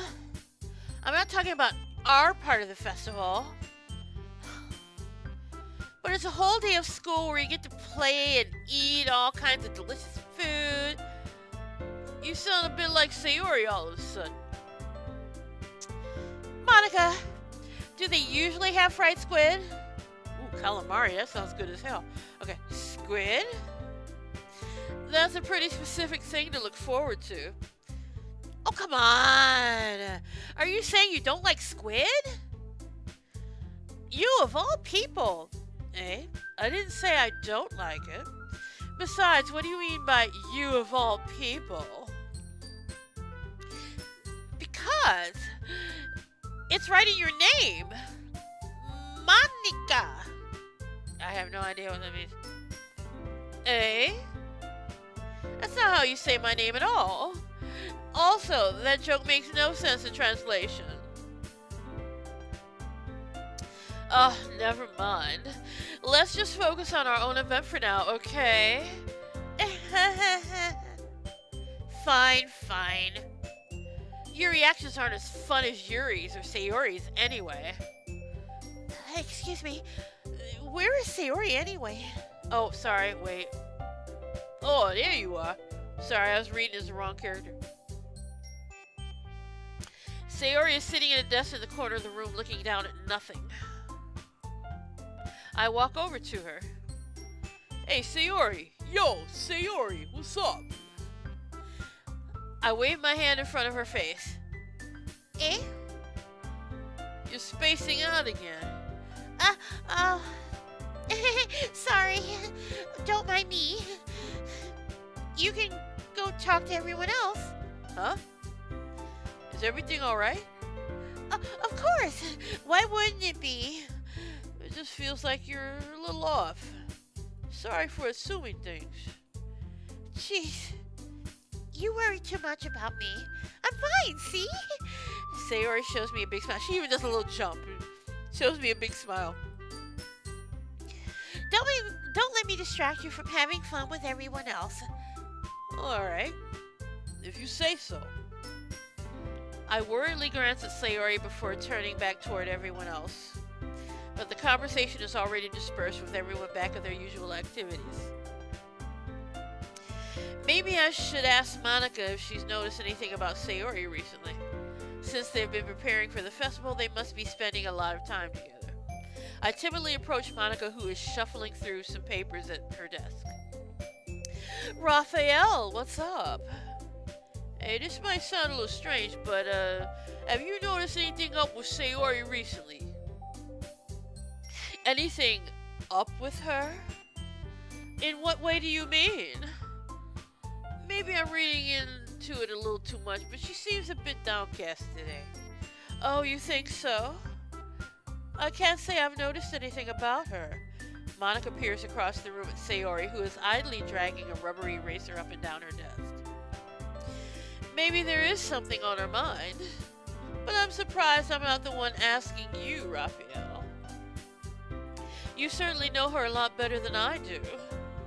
Yeah, but she's never really like this. She's always talked to me about things that bothered her, but this time when I asked her, she's really dismissive. Sorry, I know it's not your problem. I just wanted to ask if you knew anything, so I'll drop it now. No. If it's important to me too. I mean, I'm also friends with her, and I also care about the well-being of my club members, you know. Maybe I'll try talking to her myself. Yeah, are you sure about that? She seems like she wanted to be left alone. Are you sure? Maybe she just had a hard time bringing it up with the person of interest. Person of interest? What do you mean by that? I'm saying that maybe the thing on her mind is you, Raphael. Oh, I think I read that wrong.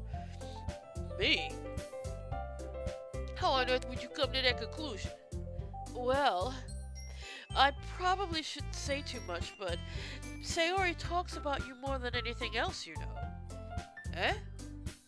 She's been so much happier ever since you joined the club. It's like an extra light was turned on inside of her. What? No way. Sayori is always like that. She's always been full of sunshine. It's not any different now than it always has been. You're so funny, Raphael. Maybe you thought that you've always seen her so cheerful. Because that's just how she is when she's around you. Oh, I said too much. I'm sorry. What do I know anyway? I didn't mean to jump to conclusions. You should just forget about what I said. I'll try to talk to her, so try not to think about it for now. Alright. Monica smiles meaningfully. I know she's said to forget about it, but I already know that I won't be able to get her words out of my head. Monica stands up from her desk and walks across the room to where Sayori is sitting. I watch her kneel down to Sayori and gently talk to her, but she's keeping her voice so quiet I can't hear her from here. I sigh and sit myself down. I know Sayori told me not to worry about her and to have fun with everyone else, but that's impossible to do when she's behaving like this. My sinuses are killing me. Exactly how much do I care about her that I'm letting this weigh me down so much? Now it feels like I'm the one behaving out of the ordinary, but there is nothing I can do besides wait for Monica. Why does it feel like I'm being watched? I glance around the room. Suddenly, I notice Yuri peering at me from over her book, but she looks away just as quickly with a flustered look on her face. I realize she won't get anywhere like this. I never really seen Yuri approach anyone or start a conversation of her own accord, so I have no choice but to approach her myself. By now, it's a little easier for me to do that. I stand up from my desk and sit in one next to her own. I didn't mean to bother you or anything. Relax, you didn't even do anything. But I could tell that you wanted to be alone with your thoughts. Alone with my thoughts? How were you even able to tell that I was thinking like that? Well, it's something that I do a lot, so it wasn't hard for me to spot based on your posture and expression. Not that I was staring or anything. I didn't do anything creepy like that. In any case, I guess that you were right. I'm sorry if I caused you any concern. Don't apologize. Your troubles are only the concern of those who are willingly share in that concern. Of course, there aren't certainly those who find the most comfort in keeping themselves. But you would prefer to share what's on your mind, then I would be glad to listen. It's really not that big of a deal. I was just feeling a bit uneasy about Sayori. Sayori? Yeah, she seems a little bit off today, but when I asked her about it, she didn't want to admit it to me. So I can't help but wonder if something happened to her. Oh? That's quite romantic. Eh? Sorry. I didn't mean to say something so stupid. It's not that. I just didn't want you to misunderstand. Sayori and I have just been friends for a long time, and that's all. I see. Then perhaps it's unusual for her to be so dismissive of you about her feelings. Or maybe I'm just reading into it a little too much. Raphael, the world is full of meaning, often hidden deep beneath plain sight. There are many untold mysteries behind every person, so no matter how well you may know them. So you think that there might be something behind it after all? I think that Sayori is a very complex person. Her mannerisms outside don't always match what she may be going on inside her head, and she may not always know what she wants. I noticed her strange behavior today, too, and I also feel some concern for her. But in your case, it looked like she was fully occupying your thoughts, wasn't she? Well, I guess that was the case. Sayori, she really means a lot to you, doesn't she? I guess. But you don't need to put it that way. We're just good friends, that's all. Yuri suddenly looks deeply into my eyes. Her expression is gentle and curious, as if she were searching... Oh, sorry. This is narrative, not her character. Her expression is gentle and curious, as if she were searching for something. Embarrassed, I avert my gaze. Sometimes a person's mysteries are untold even to themselves, and you, as someone honest and caring, may uncover feelings you weren't aware of were in you. That is, I think that she would be a very fortunate person to have you feel that way about her. Yuri, you're giving me too much credit. I'm a pretty simple guy, so I think that I'm pretty good at understanding my own feelings. I'm not nearly as sophisticated as you. That's not a compliment, is it? It is what it is. Anyway, as long as you're here, why don't we do some reading? Well, as long as you're okay with it. Yeah. I should be taking my mind off this whole thing anyway. I don't know why I'm reading this guy as like he's from Jersey. I have no idea why this is coming out. Why don't we go ahead and get started? Yes, let's. Actually, I have a request. Do you mind if I make some tea first? No, not at all. Thanks very much. If there's one thing that can make my reading time here any better, it's a nice cup of tea. Not to mention for yourself as well. Yuri stands up and makes her way to the closet. I follow and watch as she retrieves a small water pitcher from the shelf, the kind with a filter inside. Can you hold this for a second? Sure. Yuri hands me the water pitcher and also fetches an electric kettle. I'm going to plug this in at the teacher's desk, and then we'll go get some water. She walks past me and sets the kettle down on the teacher's desk. I simply watch her movements. To my surprise, the way she moves really contrasts to her speaking mannerisms, especially because of her long legs. Yuri appears elegant and methodical. Okay, may I have the water pitcher? Thanks. Oh, thanks, I'll be right back. I might as well walk with you. Yeah, why not? Shall we go? Shall we go then? Yeah. Where are you two off to? Eh? Yuri was gonna make some tea, so suddenly I realized how weird it sounds to explain this to Monica. We're just filling a water pitcher. Oh, okay. Sorry, I was just a bit curious. That's kind of a one-person job, isn't it? That's... Monica, please, mind your own business for once. Or do you want me to tell there's something wrong with helping Raphael in club activities? Eh? My mouth gapes. I suppose there's nothing wrong with that. Then let's go, Raphael. Yuri quickly exits the room and I follow.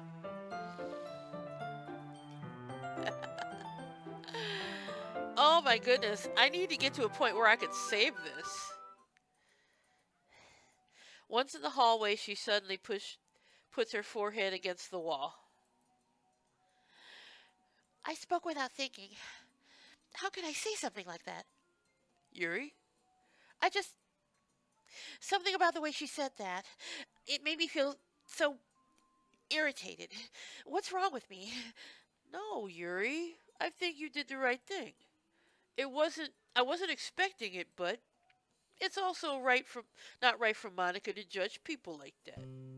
Raphael, how come even when I do something bad, you're being nice to me? Because nothing that you do is as bad as you make it seem in your head. Nobody's perfect. We have emotions, we can't always hide them away. But you always amplify things in your head. Your mind turns to a light rain shower, and turns a light rain shower to a hurricane.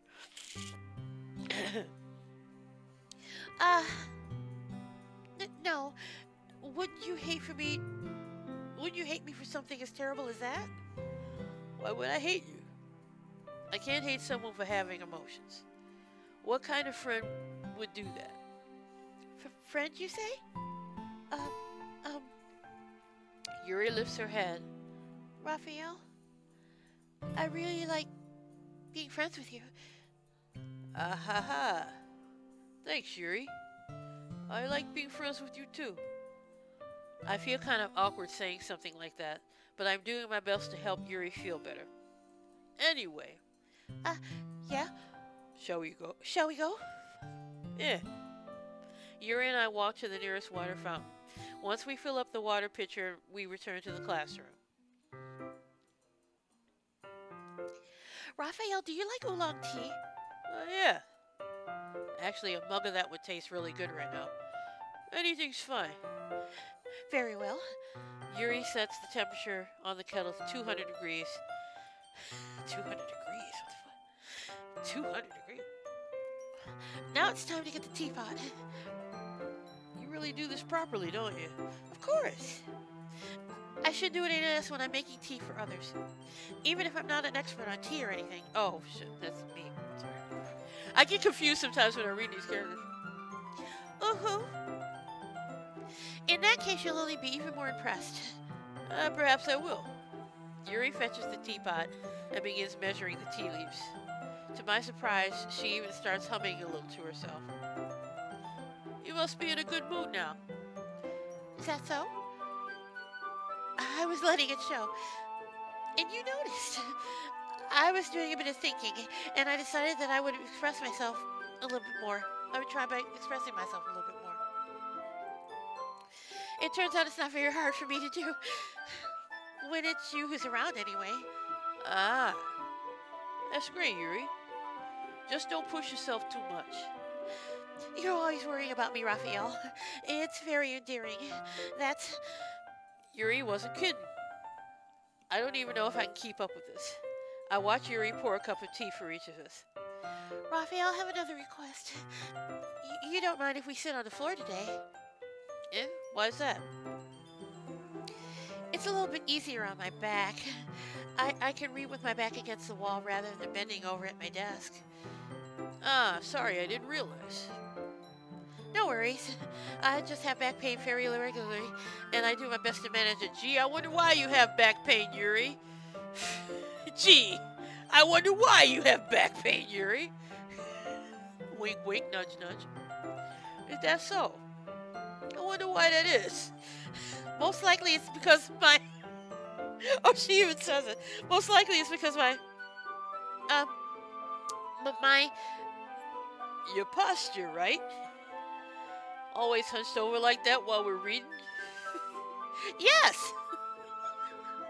I have terrible reading posture. So that's why you should sit on the floor. Fair enough. I'll go ahead and get the book. I retrieve the book from my bag. I have some chocolate as well. It's a bag of small chocolate candies I keep hidden for Sayori's candy radar. I take it since it'll go well with the tea. Yuri and I sit against the wall, teacups at our sides. As if in sync, we assume the same reading position as last time, each holding half of the book, except this time, our bodies are even closer to each other. Alright, Natsuki, I see you in chat. Stop throwing candy. Yuri. I can't see too well. Yuri slides closer until our shoulders are touching. How am I supposed to focus on reading like this? Yuri was always kind of cute, but when she's being less apprehensive of almost more than I can handle. Your teacup. Yuri hands me my teacup. Holding it with my hands that's not holding the book, I end up in a position that makes it even harder to focus. Because I need to worry about making sure I don't accidentally touch her chest. Meanwhile, Yuri hasn't noticed a single thing. She wears an intense reading expression. I can only presume the world around her has faded away. I use all of my willpower to focus on reading. You know what, gang? Wait! Oh, no. Yeah, there we go. Wait, return. That's not what I wanted to do. Save. Okay. You know what, gang? I know I got a late start tonight. I usually start at 6 and go to about 10. And it is about 10:30 now. So, right now, guys, I'm gonna call it. And that's the end. I am going to call it right now. Let's check this for a minute. I'm going to call it right now. Let's go to this. I'm going to call it right now. Like I said, I usually stop at around 10, and I've gone to like 10:30. I know this is it takes a while to get into this game, but believe me, if you stick with it, trust me, some seriously weird shit starts to happen. I thank everyone who came out tonight. Usually I stream on Wednesdays and Fridays between 6 and 10 Eastern Standard Time. Tomorrow night, because I got into this game tonight, you know what, tomorrow I was going to do the game that I'm currently working on, which is the Assassin's Creed Origins DLC, the hidden ones. You know, I'm going to bump that. Tomorrow night is at 6 p.m. Eastern. I'm going to keep going with this. I'm going to keep going with Doki Doki. Because I can't wait to see what happens. I want to see if I've done, I want to see what kind of, you know, what happens. Because I know there are different endings. There are different things that can happen in this game. And even though I've seen other people play this, I'm really anxious to see what happens when I play it. So, if you guys want to subscribe to the channel so you get notifications when I'm streaming again, hit me up on Twitter. Hold on. I'm gonna do Hi, my. Stephen, this is Clem Fandango. Can you hear Whoa. me? Yes, I can hear you, Clem Fandango. Whoa! Oh, Annie! Annie! Hi, Annie! Hi! Oh my God, Annie Dies a Lot. Annie Dies a Lot just subscribed. If you guys don't know Annie Dies a Lot, you have to check their channel. Annie and Jay Dies a Lot. They are fabulous gamers and they put on a fabulous show. They do some great stuff. I'm pushing the wrong button. I need to be pushing this button, and I need to shut that meme. And that's the end. Nope. I need to shut that meme. Oh, Annie, let me put you on the board. You are my last sub of the evening. Let me put you on the screen. And Annie Dies a Lot. Annie! Love you, Annie! Woo, woo, woo. Even though I don't speak up in you in Jay's chat, I lurk a lot in you guys' chat. So, let me put up my PSAs before I leave. Guys, hit the like spike if you're not, if you haven't already. It really helps out the channel. And it just makes me happy. So, if you want to make me happy, hit the like spike, hit the like spike.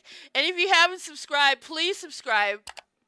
And click the notification box so you get notified the next time I go live, so you don't miss any of the fun. And hit me up on Twitter. My Twitter is LadyJ8, and I always tweet when I'm going to stream. And also I have to. I don't understand what's going on. This is for you, Annie. What's going on here is Shots.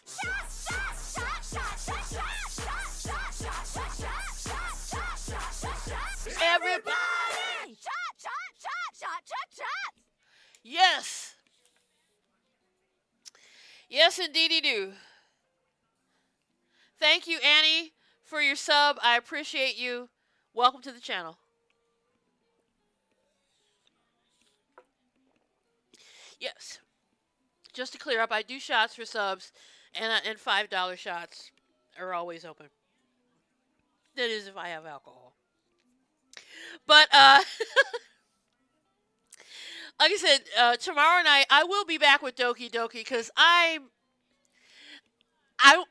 just wanting to get into this to see how crazy it gets. I mean, I know a little bit of how crazy it gets because I've seen other people play this, but I know that there are different outcomes to this game, so I'm curious to see what kind of an outcome I will get when I play this, or what will happen when I play this, because I know that there are somewhat different paths that can happen depending on which girls you interact with and which words you use and whatnot and all that. So, if you want to, like I said, you want to stay in touch, also hit my Discord. The link for my Discord is in the description of the video.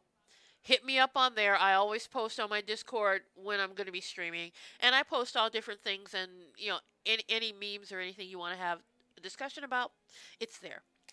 So I'm going to say goodnight, guys. Hope to see you back tomorrow night at 6 p.m. Eastern for more Doki Doki Literature Club. I know it's going to be interesting. I know it is going to be very, very strange and interesting. Also, for those of you who plan on going to see Annihilation, which opens on Friday, you may want to save your money. You may want to wait for Netflix or wait for it to come out on DVD, so you spend less money, because it's not such a... it's meh kind of a thing. But anyway. Good night, guys. I hope to see you in the next stream tomorrow night, 6 p.m. Eastern, for more Doki Doki Literature Club. Good night, guys. Bye-bye.